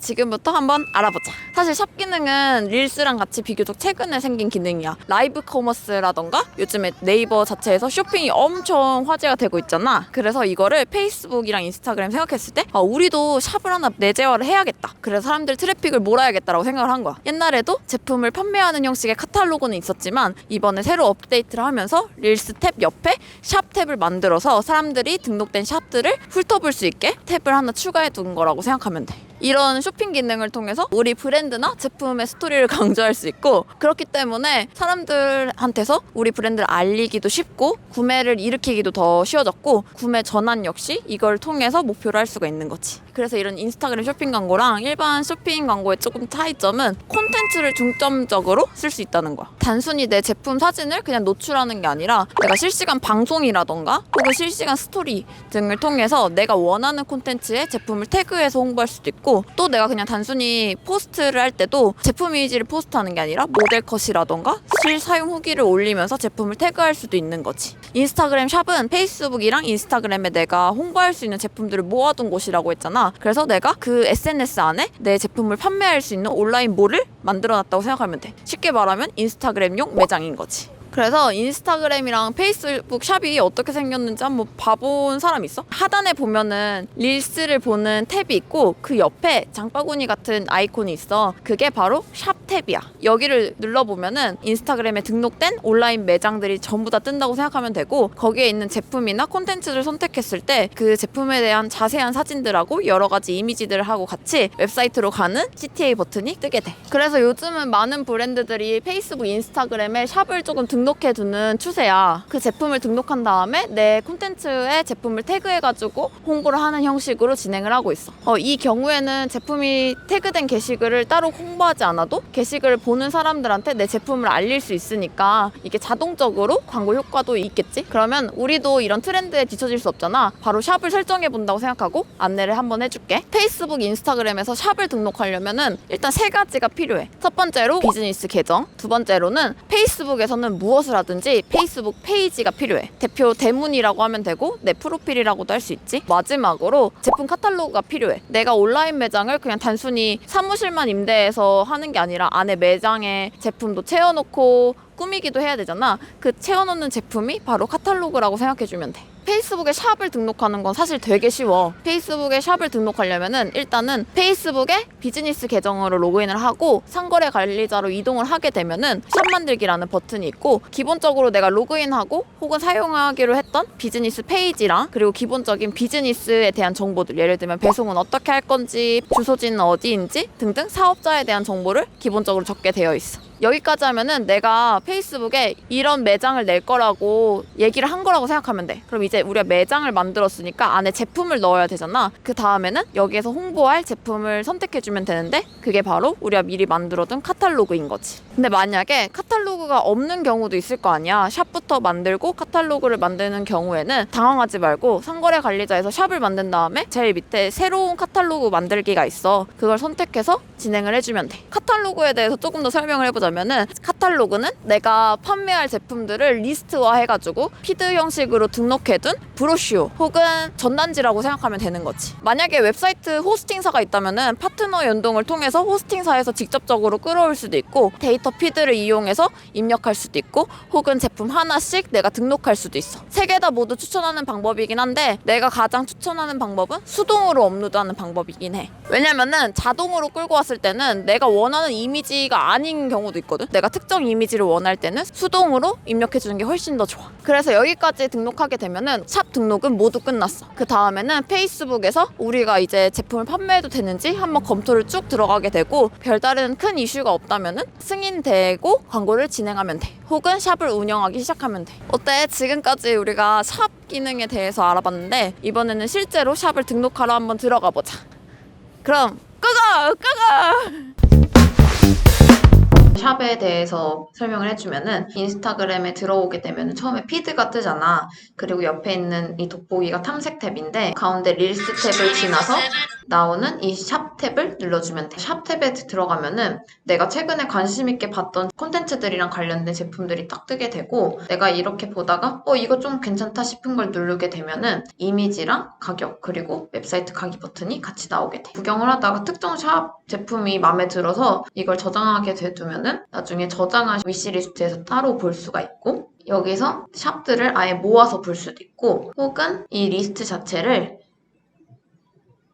이렇게 에디터 픽으로 해서 인플루언서들이 추천하는 제품들을 따로 볼 수가 있는데, 이 기능 같은 경우에는 사실 국내에서는 그렇게 활성화가 되어 있지 않아서 웬만하면은 여기서 보는 걸 추천해. 지금부터는 페이스북이랑 인스타그램에 샵을 만들기 위해서 상거래 관리자의 샵을 등록하는 거 알려줄 건데, 구글에다가 검색을 하면 사이트가 하나 떠. 눌러주면은 상거래 관리자에 대한 정보가 나오는데, 상거래 관리자 버튼을 눌러서 사이트로 들어가주면 돼. 샵 등록을 하고자 하는 비즈니스 아이디로 바꿔주면 되고, 지금 가지고 있는 제품 카탈로그들이 밑에 쫙 뜨고 위에는 샵이 뜨는데 샵은 아직 없어. 그래서 지금부터 샵 추가를 해볼게. 샵 추가 버튼을 눌러주면 되고, 근데 샵은 기본적으로 페이스북이랑 인스타그램 각각 등록하는 게 아니라 한 번에 등록이 되는 거거든. 그거에 대한 안내가 처음에 이렇게 나오게 되고, 다음을 눌러서 샵 기능 등록할 때 페이지가 필요하다고 했잖아. 내가 원하는 판매 채널, 내 페이스북 페이지를 선택해주고 혹은 비즈니스 계정을 선택해준 다음에 다음을 눌러주면 되고, 제품을 추가하라고 나오는데 내가 이미 등록되어 있는 카탈로그들을 쓸 거면은 여기서 카탈로그를 선택하면 되고, 카탈로그가 없어서 새로 만들거나 아예 이 샵용으로 새로 만들 경우에는 새 카탈로그 만들기를 눌러주면 돼. 그럼 지금 결제 수단 같은 경우에는 내가 처음에 그냥 다음을 눌렀는데, 우리나라 같은 경우에는 다른 웹사이트 결제가 기본적인 활성화가 되어 있어. 네이버 페이 같은 경우에는 왜 네이버에서 살 때도 네이버 결제로 구매를 하게 되어 있는데, 그런 기능은 아직 국내에는 없어가지고 다른 웹사이트에서 결제를 눌러주면 되고,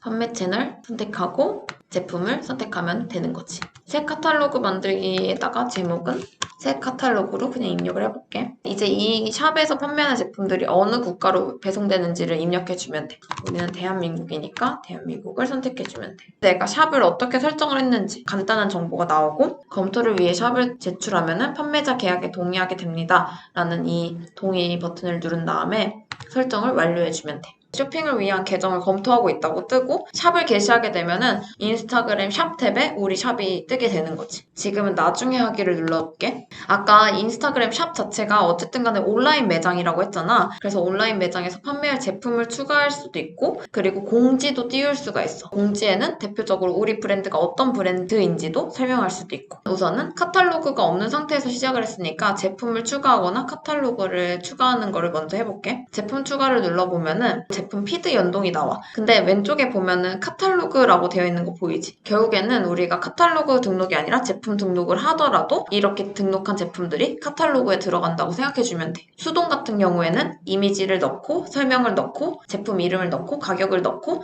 그리고 제품 사이트를 넣는 형식. 데이터 피드는 A열에는 제품 이름, B열에는 이미지 링크 이런 식으로 형식화된 시트에다가 제품 데이터를 한 번에 다 입력을 하는 거야. 자동으로 불러오는 거고 마지막으로 픽셀 같은 경우에는 사이트에 심어두면은 픽셀이 사이트를 읽으면서 제품을 자동으로 갖고 오는 거지. 우리 수동으로 할 거니까 수동을 누르고 이미지를 눌러서 어떤 이미지를 추가할 건지 선택을 해주고 홍보할 제품을 이렇게 눌러준 다음에 기본 이미지로 선택을 해주고 저장을 눌러주면은 이제 이미지가 업로드되는 거고 홍보할 제목 런던 여행 항공권이라고 해볼게.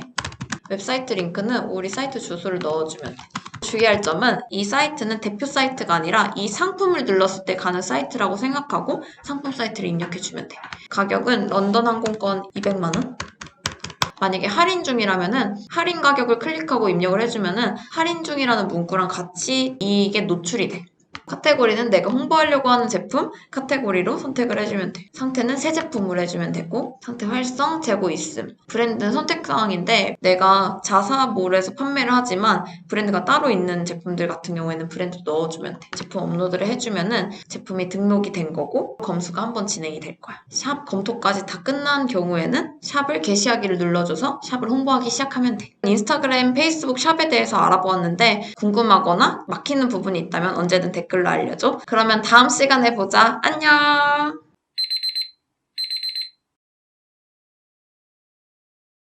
어떡해. 할 내용이 없어요. 짠해. 하선에 불도저요. 새해 복 많이 받으세요. 모두들 안녕. 벌써 연말이야. 아마 이 영상이 올라갈 때쯤이면은 설일 것 같아. 모두들 새해 복 많이 받으세요.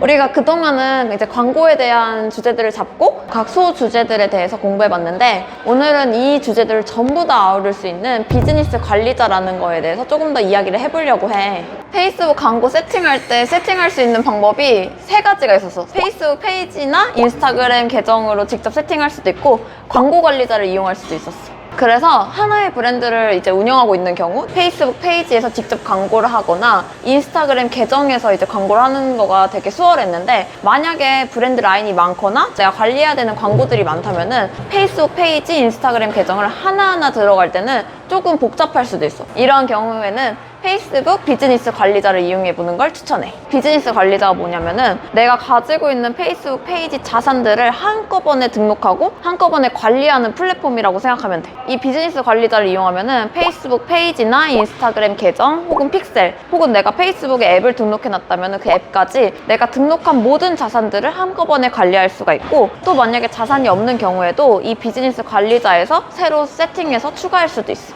그리고 이런 플랫폼이 사실 아까 소규모 비즈니스나 원브랜드에서는 많이 안 쓴다고 했는데 그렇다고 해서 제한이 있는 건 아니야. 규모가 작은 기업도 이제 막 시작하는 스타트업들도 모두 다 활용할 수 있는 플랫폼이어서 적극적으로 한번 활용해보는 걸 추천해. 그래서 이 비즈니스 관리자는 여러 명이 페이스북 페이지를 관리해야 되거나 페이스북 페이지가 여러 개인 것처럼 자산이 여러 개일 때 활용하는 걸 적극 권장하고 있어. 비즈니스 관리자를 이용하지 않으면은 페이지 관리를 어떤 분에게 맡기려면은 그 사람들을 전부 다 관리자로 추가하거나 혹은 아이디를 알려줬어야 됐단 말이야. 이럴 경우에는 조금 보안의 이슈도 있기 때문에 특히나 비즈니스 관리자를 이용하는 걸 추천하고 있어. 내가 광고를 직접 운영할 때도 있지만 다른 대행사에 맡길 때도 이 비즈니스 관리자를 이용하면은 우리 페이스북 페이지 아이디를 알려주지 않더라도 자산을 공유해 줄 수가 있어서 매우 유용하게 쓸 수 있어. 비즈니스 관리자 만드는 것도 페이스북 비즈니스 관리자 페이지로 이동한 다음에 우리 기업에 대한 비즈니스 정보를 입력하고 제출을 눌러서 페이스북에 검토를 요청하면 돼. 검토가 완료되고 승인이 되면은 비즈니스 관리자로 페이스북을 활용할 수 있을 거야. 그 다음에는 이 플랫폼에 내가 가지고 있는 자산들을 추가해주는 작업이 필요해. 페이스북 페이지나 인스타그램 계정들을 이미 운영하고 있었다면은 이 계정들을 비즈니스 관리자에 추가를 해줘야 되고, 마찬가지로 픽셀이 있는 경우에도 똑같이 추가해주면 되고, 이미 가지고 있던 계정들이 없다면은 다른 페이지로 가가지고 페이지를 만들고 이제 추가하는 게 아니라 여기서 바로바로 추가하기 버튼을 눌러서 만들 수가 있어. 비즈니스 관리자에 내 자산들을 전부 다 추가했다면은 이걸 활용할 사람들도 추가를 해줘야 돼. 이 비즈니스 관리자 플랫폼에 들어가 보면은 사용자 그리고 직원이란 탭도 있거든. 거기에 이 비즈니스에 속해 있는 자산들을 사용할 수 있는 직원들을 한 명씩 다 추가해주면 된다고 생각하면 돼. 그리고 이후에 추가된 사람들한테 어떤 자산을 연결해 줄 건지 연결해 주면 돼. 큰 사무실을 생각해 보면은, 사무실을 처음에 우리가 임대를 하면은 안에 막 이제 일을 해야 될 서류들이라던가 관련된 오피스 용품들이 있잖아. 그것들이 전부 다 우리의 자산인 거야. 페이스북 페이지라던가 인스타그램 계정이 각각의 서류인 거고, 그것까지 사무실에 전부 다 놓은 다음에는 이제 일을 할 수 있는 직원들을 뽑는 거라고 생각하면 돼. 그러면은 그 직원들에게 사무실로 들어오세요 한 다음에 그 사람들이 어떤 걸 관리할지를 서류를 각각 연결해주면 된다고 생각하면 돼. 여기에서 조금 특이한 점은 비즈니스 관리자는 이 서류들하고 사람들을 조합해서 TF팀을 만든다고 생각하면 돼. 페이스북 비즈니스 관리자에 사람을 추가해서 TF팀을 만들 수도 있었잖아. 또 회사를 생각해보면 우리가 다른 회사랑 협업하는 경우도 있잖아. 다른 대행사에 우리 광고를 맡기는 경우가 이 경우에 해당하는데, 이때는 내가 가지고 있는 페이스북 페이지 자산들에다가 그 파트너사 혹은 대행사를 파트너 권한을 주는 방식으로 진행하면 돼. 이 경우에는 대행사가 직접적으로 내 페이지에 대한 소유권을 갖게 되는 건 아니고, 소유권은 나한테 있지만 이 페이지를 대행사에서도 광고를 세팅할 수 있게 사용할 수 있다고 생각하면 돼. 우리가 가지고 있는 페이스북 페이지 혹은 이런 페이스북 자산들을 쉽게 활용할 수 있고 관리할 수도 있고, 또 다른 사람들한테 권한을 주는 것도 매우 용이하기 때문에 이 비즈니스 관리자는 꼭 써보는 걸 추천해. 비즈니스 관리자를 이용해서 만드는 광고들의 경우 목표 설정도 되게 다양하게 진행을 할 수가 있고, 광고 타겟팅 역시 그냥 일반적인 관심사에서 더 벗어나서 맞춤 타겟 그리고 유사 타겟까지도 되게 다양하게 설정을 할 수가 있기 때문에 본격적으로 페이스북 광고를 시작할 때도 되게 유용해. 그럼 우리 이제 실습을 통해서 비즈니스 관리자 한번 만들러 가보자. 고고! 비즈니스 관리자를 한번 만들어 볼까? business.facebook.com을 쳐가지고 들어오면 되는데, 몇 명은 페이스북 비즈니스 수트로 가게 될 거야. 그래서 그것도 사실 동일하긴 한데 조금 더 간략화된 UI가 적용된 플랫폼이라고 생각하면 돼. 비즈니스 관리자 오버뷰가 나오면 계정 만들기를 눌러서 비즈니스 관리자 계정을 만들어주면 돼. 비즈니스 계정 및 이름을 넣고 내가 쓸 계정 이름, 비즈니스 이메일 주소를 입력해주면 돼. 회사 비즈니스 운영을 위해서 쓰는 이메일이어야 되고, 이름과 성은 공백으로 띄워준 다음에 제출을 눌러주면은 비즈니스 정보에 넣었던 부분이 이렇게 있고, 그래서 이것도 하나씩 차근차근 입력해주면 되고, 비즈니스 인증 상태 같은 경우에는 특정한 페이스북 광고 상품이나 제품을 이용을 하려면은 이걸 인증을 해줘야 되는데, 나는 아직 인증을 안 해둔 상황이야. 2단계 인증을 먼저 한 다음에 진행을 하게 되어 있고, 이 비즈니스를 관리하는 다른 사람이 있다면은 운영자를 추가해줘도 돼. 비즈니스를 설정하게 되면은 왼쪽처럼 이렇게 연결된 자산들이 나와. 예를 들어 페이지라고 하면은 내가 페이지 탭으로 들어가가지고 페이지를 이미 가지고 있었다면은 추가를 해주면 되고, 페이지는 가지고 있지 않지만 다른 사람의 페이지를 관리해줄 때는 페이지 액세스 권한을 요청해서 페이지에 권한 알림을 보내주면 돼. 그리고 페이지가 없는 경우에는 여기서 새 페이지를 만들기를 눌러주면 되고, 나 같은 경우에는 페이지를 추가를 눌러서 진행을 했고, 페이지 이름 또는 URL을 누른 다음에 내가 관리자라면은 페이지 추가를 누르면은 바로 추가가 돼. 그리고 광고 계정으로 들어가 보면은 추가를 눌러서 광고 계정을 만들 수도 있고, 광고 계정 액세스 권한을 요청할 수도 있는데, 내가 이 비즈니스에 결제 관련된 정보를 넣지 않았기 때문에 여기가 지금 비활성화 되어 있는데, 결제 관련된 정보도 다 넣게 되면은 광고 계정을 만드는 것도 전부 다 여기서 바로 진행할 수가 있어. 앱 같은 경우에도 앱 추가를 눌러서 연결해주면 되는데, 여기서 말하는 앱 아이디는 페이스북 앱 디벨로퍼에 등록한 앱 아이디를 말하는 거야. 앱 아이디를 바로 입력해주면 되고, 그게 아니라면은 내가 원하는 앱 아이디를 연결해주면 되고, 내가 앱에 소유권이 없을 때도 앱 아이디를 알려달라고 요청을 해서 그 아이디로 계정에 액세스 권한을 요청할 수 있어. 새로운 앱 아이디를 만들 수도 있고. 이걸 누르게 되면은 바로 이렇게 앱 디벨로퍼 사이트로 이동하게 돼. 그래서 다시 또 앱을 만들어줘도 되는 거지. 다시 비즈니스 설정으로 들어와서 또 인스타그램 계정도 연동을 할 수가 있어. 이미 페이스북과 연결이 되어 있다면은 이 인스타그램 계정 연결까지는 굳이 안 해도 되지만 내가 인스타그램만 관리한다고 하는 경우에는 여기서 추가를 눌러서 인스타그램 아이디로 로그인을 해주면 돼. 페이스북 광고 관리자 같은 경우에는 페이스북까지 노출하는 경우도 많단 말이야. 그래서 페이스북 페이지도 꼭 하나 만들어두는 걸 추천하고 있어. 데이터 소스로 들어가 보면은 카탈로그라던가 픽셀, 비즈니스에서 활용할 수 있는 데이터들도 추가하고 또 등록해두게 되어 있어. 픽셀이 없다면은 추가를 눌러가지고 픽셀을 발급받고 그 코드를 사이트에 입력해주면 되는 거고 그때 픽셀 만든 거랑 똑같이 만들어주면 돼. 비즈니스 관리 계속하기를 눌러서 한번 사이트를 볼게. 카탈로그에도 제품을 추가하는 거였잖아. 카탈로그를 만들어줬다면 액세스 권한을 요청할 수도 있고 카탈로그 만들기를 눌러서 카탈로그를 만들어줘. 그러면은 똑같이 이 카탈로그에 접근할 사람을 고르게 되고 이 권한들을 조정해서 만들어주면 돼. 그리고 이벤트 소스 같은 경우에는 카탈로그는 아무래도 광고를 운영할 때 전환 캠페인으로 많이 운영을 한단 말이야. 그래서 그 전환을 특정할 픽셀을 같이 연결해주면 된다고 생각하면 되는데 브랜드에서 쓰고 있는 페이스북 자산들을 여기다 추가해 놓는 거고 자산들을 전부 다 구성을 해놨다면은 그 다음으로 해야 되는 게 사용자 추가. 사용자에 들어가서 사람을 눌러보면은 사람을 추가해가지고 등록할 수 있고 여기서 등록하는 이메일은 페이스북 로그인 이메일이라고 생각하면 돼. 이메일 주소를 입력하고 직원 액세스, 운영자라면은 운영자 XX까지 추가를 해주면 돼. 이메일을 누르고 다음을 눌러서 초대를 해주면 돼. 초대를 하게 되면은 새로운 페이지들을 만들 때 권한을 다 줄 수가 있고 전부 다 켜서 진행을 할게.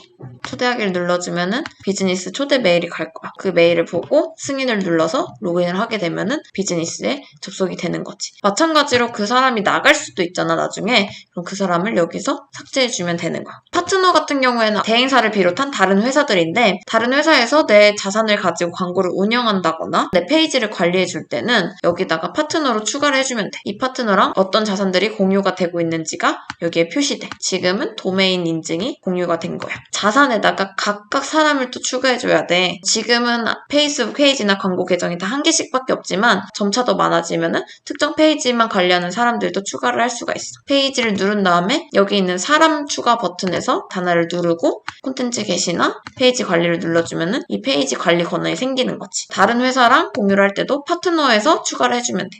그럼 오늘도 어려운 부분이 있다면 댓글로 꼭 남겨주고 좋아요랑 구독도 부탁해. 안녕!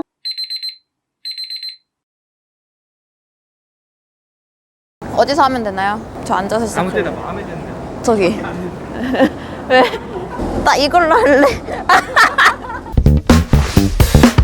안녕 디마 친구들. 오늘은 내가 줄 수 있는 꿀팁들을 주려고 해. 우리가 그동안 광고에 대해서 많은 걸 알아봤잖아. 광고를 세팅하는 방법이나 어떻게 운영해야 되는지, 그리고 뭐 비즈니스 관리자라던가 페이스북 에셋들은 무엇들이 있는지 중점적으로 알아봤는데 그런 거는 사실 검색을 해도 어느 정도 쉽게 찾아볼 수가 있어. 그런데 이제 내가 실제로 운영을 했을 때 그 운영에 대한 방법은 알아보기가 힘들단 말이야. 그래서 오늘은 내가 광고를 세팅한 이후에 어떻게 효율을 분석하면 되는지, 운영하면서 적용할 수 있는 꿀팁들을 좀 주려고 해. 오늘 내가 주는 내용은 어디까지나 정답이 아닌 꿀팁임을 기억하고 이거를 통해서 어떻게 광고 효율을 개선할 수 있는지에 대해서 조금 더 고민해보는 시간이라 생각하면 좋을 것 같아. 첫 번째, 광고 관리자에서 광고 대시보드를 조금 더 잘 활용해보기. 광고 대시보드를 보면은 우리가 운영한 광고에 대한 데이터들이 나오는 곳이란 말이야. 노출수라던가 클릭수, 조회수 등 기본적인 데이터들을 보긴 하는데 해당 광고를 통해 어떤 데이터가 나왔는지를 볼 수가 있어. 여기서 내가 보는 데이터는 내가 맞춤 설정으로도 조정할 수가 있기 때문에 그걸 잘 조절해서 내가 원하는 데이터를 보는 게 중요해. 광고 운영 데이터 중에 어떤 걸 먼저 활용해야 될지 모르겠다면은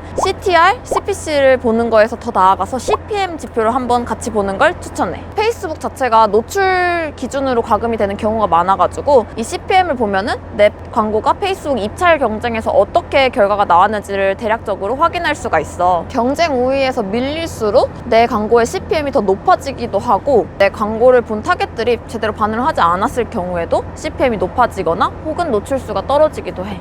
내가 선택한 타겟들에서 반응이 낮아서 혹은 현재 기간에 광고 물량 자체가 많아지면서 CPM이 높아지거나 다 경쟁이 심화돼서 그런 거라고 생각해주면 돼. CPM이 계속해서 높아진다면 광고 소재를 변경해보거나 타겟을 조금 더 확장하는 방향으로 변경해보는 걸 추천해. 내가 세팅한 광고 세트에서 검사라는 버튼을 통해서 조금 더 자세한 지표를 확인해볼 수가 있거든. 광고를 운영하다 보면은 광고 노출수가 좀 현저하게 줄어드는 경우가 있어. 물론 이게 내가 게재 빈도를 설정해서 줄어드는 경우도 있지만 내가 선택한 타겟들끼리 서로 경쟁을 하면서 오히려 이 입찰 때문에 노출이 줄어드는 경우도 되게 많거든. 근데 이 경우에는 사실 내가 선택한 타겟들 중에 얼마나 중복이 됐는지를 우리가 알 수가 없잖아. 그래서 광고 세트에 있는 검사라는 버튼을 클릭해가지고 내 타겟들끼리 얼마나 경쟁이 중복됐는지도 확인해보면 좋아. 경매 중복 데이터를 봤을 때 이 퍼센트가 높을수록 내 것끼리 경쟁을 한다는 뜻이거든. 그래서 이게 높을수록 타겟을 조정해 주는 게 좋지. 조정은 타겟을 통합하거나 아니면 안 겹치게 바꾸는 쪽으로 해주면 돼. 또 캠페인 운영이 오래될수록 내 타겟에 얼마나 도달했는지, 광고 피로도가 얼마나 쌓였는지 등을 타겟 포화를 통해서 확인해 보면 좋지. 두 번째, 소재적인 아이디어를 얻고 싶으면 페이스북 광고 라이브러리를 활용해보는 걸 추천해. 경쟁사들은 어떠한 형식의 광고를 운영하고 있는지, 또 최근에는 어떠한 유형의 광고들이 많은지를 확인해보면 매우 좋아. 페이스북 광고 라이브러리는 페이스북에서 친절하게 지금 운영되고 있는 광고들을 모아둔 플랫폼이라고 생각하면 돼. 내가 어떤 페이지가 운영하고 있는 광고를 알고 싶다면 그 페이지 이름을 검색하면 당장에 라이브 되고 있는 소재들이 노출이 돼. 다만 이 경우에는 라이브 하고 있지 않은 소재들은 확인할 수가 없기 때문에 일반적인 광고 소재들은 인스타그램의 검색을 통해서 확인해보는 걸 추천해. 인스타그램 검색을 통해서는 사람들이 내 브랜드와 관련된 키워드들을 검색했을 때 어떤 콘텐츠가 많이 업로드되고 어떤 콘텐츠를 많이 소비하는지를 확인할 수 있어. 세 번째는 스토리를 적극적으로 활용해보는 거야. 인스타그램을 주 매체로 운영하고 유저들과의 소통을 중요하게 생각한다면 스토리를 꼭 활용해보는 걸 추천해. 스토리는 아무래도 하루 있다가 사라지기 때문에 브랜드에서는 잘 사용하지 않는데 적극적으로 활용하면은 내 브랜드의 고객들과 많은 소통을 할 수 있고 브랜드 충성도도 높일 수 있어. 피드를 조금 깔끔하게 통일해가지고 가는 걸 추천하고 있거든. 올리기로 한 콘텐츠 외에도 그때그때 올리고 싶은 콘텐츠들이 있잖아. 그런 거는 스토리로 올려서 소통을 할 수가 있는 거지. 메인 콘텐츠는 피드에 업로드를 하고 허브 콘텐츠랑 서브 콘텐츠는 스토리를 통해서 유저들한테 보여주는 걸 추천해. 스토리에 글을 올릴 때는 스티커도 붙일 수 있단 말이야. 설문조사라는 스티커, 그리고 뭐 질문을 던진 스티커들도 있어서 이걸 통해서도 고객들과 소통을 할 수가 있어. 그리고 하이라이트로 저장을 해가지고 내 인스타그램 계정에 업로드 해둘 수도 있어. 이렇게 하면은 내 브랜드를 검색해서 계정에 들어온 사람들이 나중에 하이라이트를 다 모아서 볼 수가 있는 거지. 스토리에 내가 스티커를 따로 붙여놓지 않았다면은 그걸 광고로도 끌어와서 세팅이 가능해. 또 광고를 세팅하면서 스토리 인터랙티브라고 하는 기능을 통해서 설문조사를 다룰 수도 있거든. 이 스토리를 광고를 계속 돌리면서 설문조사도 진행할 수 있는 거지. 세 가지 꿀팁을 알려줬는데 실습을 통해서 조금 자세히 알아보고 다음 시간에는 우리 맛있는 거 먹으면서 Q&A 한번 진행해보자. 한번 대시보드 보는 거를 알아볼 건데 열에서 내가 보고 싶은 종류를 선택해 주거나 맞춤 설정을 통해서 내가 직접 보고 싶은 데이터들을 모아서 주면 돼. 기본적으로 들어가는 노출, 클릭, 비용 외에도 이 캠페인에서 잡고 있는 전환 액션을 따로 볼 수 있게끔 설정을 해놨어. 그걸 선택해 주면 되고 또 여기에 보면은 게시물 참여에 대한 부분도 이렇게 다양한 데이터를 볼 수가 있고 메시지, 미디어 등 분야에 따라서 엄청 세분화된 데이터들을 다 확인할 수가 있거든. 그래서 이것들을 전부 다 활용해 보거나 한 번쯤은 훑어보는 걸 추천해. 내가 자주 쓰는 거는 여기에다가 선택을 한 다음에 열 설정 저장하기를 통해서 저장을 해주면은 내가 캠페인 이 계정에 들어갔을 때 이 설정을 계속 끄집어내서 볼 수가 있어. 여기에 설정을 하면은 여기 대시보드에 내가 설정한 데이터들이 쭈루룩 나오게 되고 또 여기서 추가적으로 분석하고 싶은 데이터 예를 들면 시간별 데이터가 어땠는지 계제별 사람들에게 혹은 국가별로 노출 위치별로 데이터는 어땠는지를 보려면 여기서 선택을 해주면 되고 또 사람들이 이 소재를 보고 어떤 랜딩 페이지로 이동했는지 등 행동을 볼 때도 카테고리화 해주면 돼. 보통은 여기서 시간 단위를 많이 보거나 플랫폼으로 노출이 얼마나 됐는지를 좀 많이 보곤 있어. 그리고 검사 같은 경우에는 여기에 광고 세트로 들어가 보면은 세트별로 이렇게 앞부분에 검사라는 버튼이 있어. 그리고 이 버튼을 누르게 되면은 이 광고 세트를 페이스북이 한번 검사를 해준 거라 생각하면 돼. 그러니까 지금 이 페이스북의 이 세트는 머신러닝 단계에 있는데 내가 설정한 기간 동안 보니까 경매 경쟁률은 이렇게 높아졌다가 낮아졌다가를 반복하고 있고 또 내가 목표로 했던 전환당 비용도 어떻게 일별로 변화가 되고 있는지를 확인할 수 있어. 또 경매 중복을 통해서 중복률이 어느 정도 됐는지 여기에 표시된 노란 부분은 내가 이때 캠페인 머신러닝에 영향을 줄 만큼 큰 변경이 있었던 때라고 생각하면 돼. 그래서 이때를 기준으로 경매 중복이 어떻게 변경이 되고 있는지도 확인해 보면 좋아. 너무 높아진다면은 오히려 내 광고끼리, 내 타깃끼리 경매를 붙여가지고 애꿎은 입찰가만 올리게 되는 거니까 이때는 경매 중복이 좀 낮아질 수 있게 타겟을 확장해주면 좋겠지. 타겟 포화 같은 경우에는 내가 설정한 이 타겟팅에 있는 사람들에게 내 광고가 얼마만큼 포화도를 갖고 있는지라고 생각하면 돼. 그래서 내가 선택한 기간 동안 빈도는 얼만큼 됐고 첫 번째로 노출됐던 비율이 얼마나 됐는지 또 내가 선택한 타겟팅에 도달은 어느 정도 됐는지를 확인하면서 하면 되고 또 여기서 타겟 도달률이 너무 높아진 경우에는 아무래도 피로도가 쌓일 확률이 높으니까 좀 더 타겟을 변경해주는 게 좋아. 두 번째는 페이스북 광고 라이브러리야.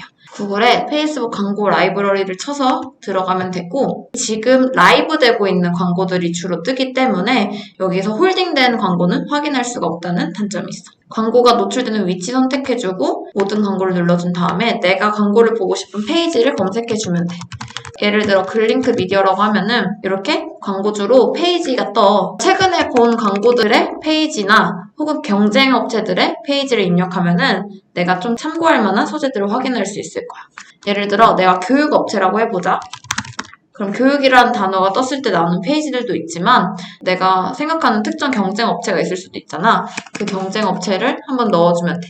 혹은 학습지를 쳤을 때 여기 가벼운 학습지가 나오니까 이걸 눌러보면은 이 페이지를 통해서 지금 라이브 되고 있는 광고들이 전부 다 뜨는 거지. 여기서는 타겟팅까지는 정확히 알 수가 없지만 그래도 문안을 어떻게 쓰는지 소재는 어떤 걸 활용하는지를 확인할 수가 있어서 이걸 통해서 좀 아이디어를 얻는 걸 추천해. 또 하나는 인스타그램 검색을 활용하는 거였는데 특정 키워드를 검색하면은 이 해시태그와 관련된 유저들이 올리고 있는 콘텐츠라던가 반응되는 콘텐츠들을 확인할 수가 있어서 이걸로도 아이디어를 얻을 수가 있어. 인스타그램의 스토리를 활용하는 걸 말해줬었는데 스토리는 사실 하루밖에 못 보는 게시물이기 때문에 많이들 활용을 안 하는데 브랜드들은 이렇게 사용을 해. 지금 이 계정 같은 경우에는 내가 봤을 때 스토리 활용을 잘하고 있는 계정이라서 보여주는 건데 스토리에 올렸던 내용을 하이라이트로 묶어가지고 다른 사람들이 나중에 검색을 하고 들어왔을 때도 내가 올렸던 스토리들을 볼 수 있게끔 해놨어. 이벤트에 관련된 거를 따로 하이라이트로 모아서 보여주기도 하고 이런 유튜브 관련된 콘텐츠들도 모아서 보여주기도 하고 내가 올리는 콘텐츠들 캐릭터에 대한 것도 스토리로 올린 다음에 확인할 수 있게 만들어 둔 거지. 제품에 대한 리뷰를 스토리로 올린 다음에 혹은 스토리로 올려진 리뷰들을 끌어와가지고 이걸 모아서 하이라이트 하기도 해. 이런 식으로 이 스토리를 적극 활용해서 내 계정에 사람들이 들어왔을 때 더 많은 정보를 알 수 있게 혹은 내 고객들과 소통해가면서 계정을 키워나가는 걸 추천해. 광고를 운영할 때는 이거 말고도 더 다양한 방법들이 있겠지만 쉽게 할 수 있는 방법들에 대해서 알아봤어. 그럼 다음 시간에 보자. 안녕! 다음 시간에는 우리 맛있는 거 먹으면서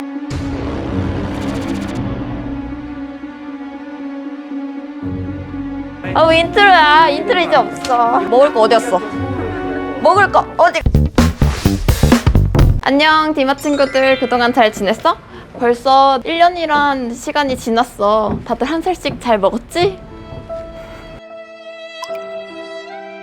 오늘은 그동안 나랑 9시간 동안 공부했던 페이스북 광고에 대해서 한 번 더 정리해보고 그동안 해줬던 질문들에 대해서 답변하는 시간을 가져볼 거야. 우디랑 릴리 그러면 혹시 질문 있어? 질문이 물론 없을 수도 있어. 그래서 내가 그동안 댓글로 달아줬던 질문들을 한번 모아봤거든? 그거에 대해서 한번 답변을 갖는 시간을 해보자. 우선 오늘은 첫 번째 시간에 배웠던 게시물 홍보하기 버튼을 통한 광고에 대한 질문을 답변해 볼 거야. 게시물 홍보하기 버튼을 눌러서 광고를 할 수 있다고 했는데 이 게시물 홍보하기 버튼이 활성화가 되지 않거나 눌리지 않는 게시글들이 있었어. 그 이유는 바로 그 글이 내가 쓴 글이 아니기 때문이야. 보통은 다른 사람의 글을 공유해서 내 페이스북에 올리거나 혹은 비공개 그룹에 글들을 올렸을 때는 내가 그 글의 원작자가 아니기 때문에 홍보하기 버튼을 누를 수가 없게 되어 있어. 그 다음으로는 두 번째 시간에 배웠던 캠페인 목표에 대한 내용을 조금 더 얘기를 해보려고 해. 캠페인 목표를 설명했을 때 브랜드 인지도랑 그리고 도달 목표의 차이가 무엇인지 좀 명확하게 모르겠다라고 하시는 분들이 계셨어. 사실상 우리가 이름만 들었을 때는 브랜드 인지도도 사람들한테 우리 브랜드를 알리는 거고, 도달도 많은 사람들한테 내 광고를 보여주는 거니까 비슷하다고 느낄 수 있는데, 브랜드 인지도랑 도달 목표의 차이는 그들이 최적화하는 방식에 조금 차이가 있다고 생각하면 돼.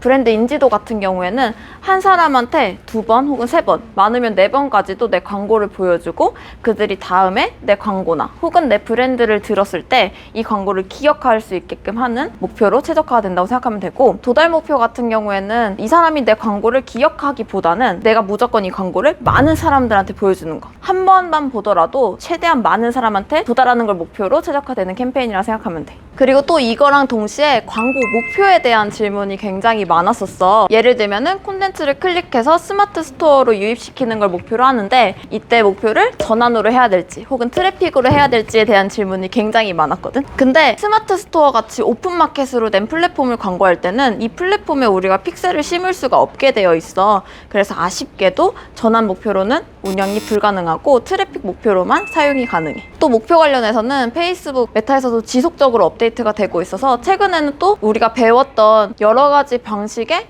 목표가 아닌 4개에서 5개 정도 되는 전환을 자동으로 선택하게끔 되어 있는 목표로 바뀌었어. 그래서 이거는 최대한 전환 목표에 맞춰서 자동 최적화되는 캠페인이라 생각하면 돼. 결국에는 메타에서도 우리가 광고를 하는데 용이한 방향으로 업데이트를 해나가는 거니까 UI가 바뀌거나 목표의 개수가 바뀌더라도 너무 염려하지 말고 우리가 원하는 목표에 맞춰서 캠페인 목표를 설정해주면 된다고 생각하면 돼. 그래서 그 다음은 우리가 타겟에 대해서 공부를 해봤는데, 타겟을 설정하는 거를 설명드리면은 가장 많이 질문이 들어오는 게 타겟 규모에 대한 부분이야. 그래서 이 타겟 규모에 대한 부분은 우리가 타겟을 설정하면은 오른쪽에 나왔던 게이지가 있었잖아. 게이지를 보고 적정 수준에, 예를 들면 초록색 부분에 설정되게끔 진행을 해주면 돼. 그리고 또 가장 많이 들어왔던 질문 중에 하나가 타겟과 소재가 동일한데 내가 캠페인 목표가 다른 경우에는 똑같은 캠페인은 아니지만 2개를 같이 돌릴 때 같은 사람에게 내 광고가 똑같이 보여질 수 있냐라는 거였는데,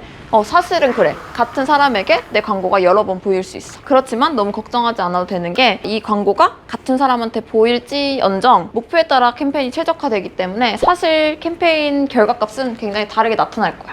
그리고 게시물을 홍보하고 나서 그 결과가 너무 좋아서 그걸 똑같이 캠페인을 새로 세팅했는데 결과값이 되게 다르게 운영됐다는 글도 있었어. 만약에 기존에 캠페인 운영했을 때 효율이 굉장히 좋았다면은 그 캠페인을 오프하지 말고 종료일을 연장해서 운영하는 걸 추천해. 그럼 그동안 나랑 같이 공부하면서 궁금했던 부분들이 많이 해소가 됐을까? 5분 디마를 통해서 모든 것은 아니지만 페이스북 광고에 대해서 많은 부분을 공부하고 함께 이야기해봤는데 나는 매우 좋았어. 디마 친구들에게도 큰 도움이 되었길 바라고, 다가오는 봄에도 즐겁고 행복한 일만 가득하길 바랄게. 안녕!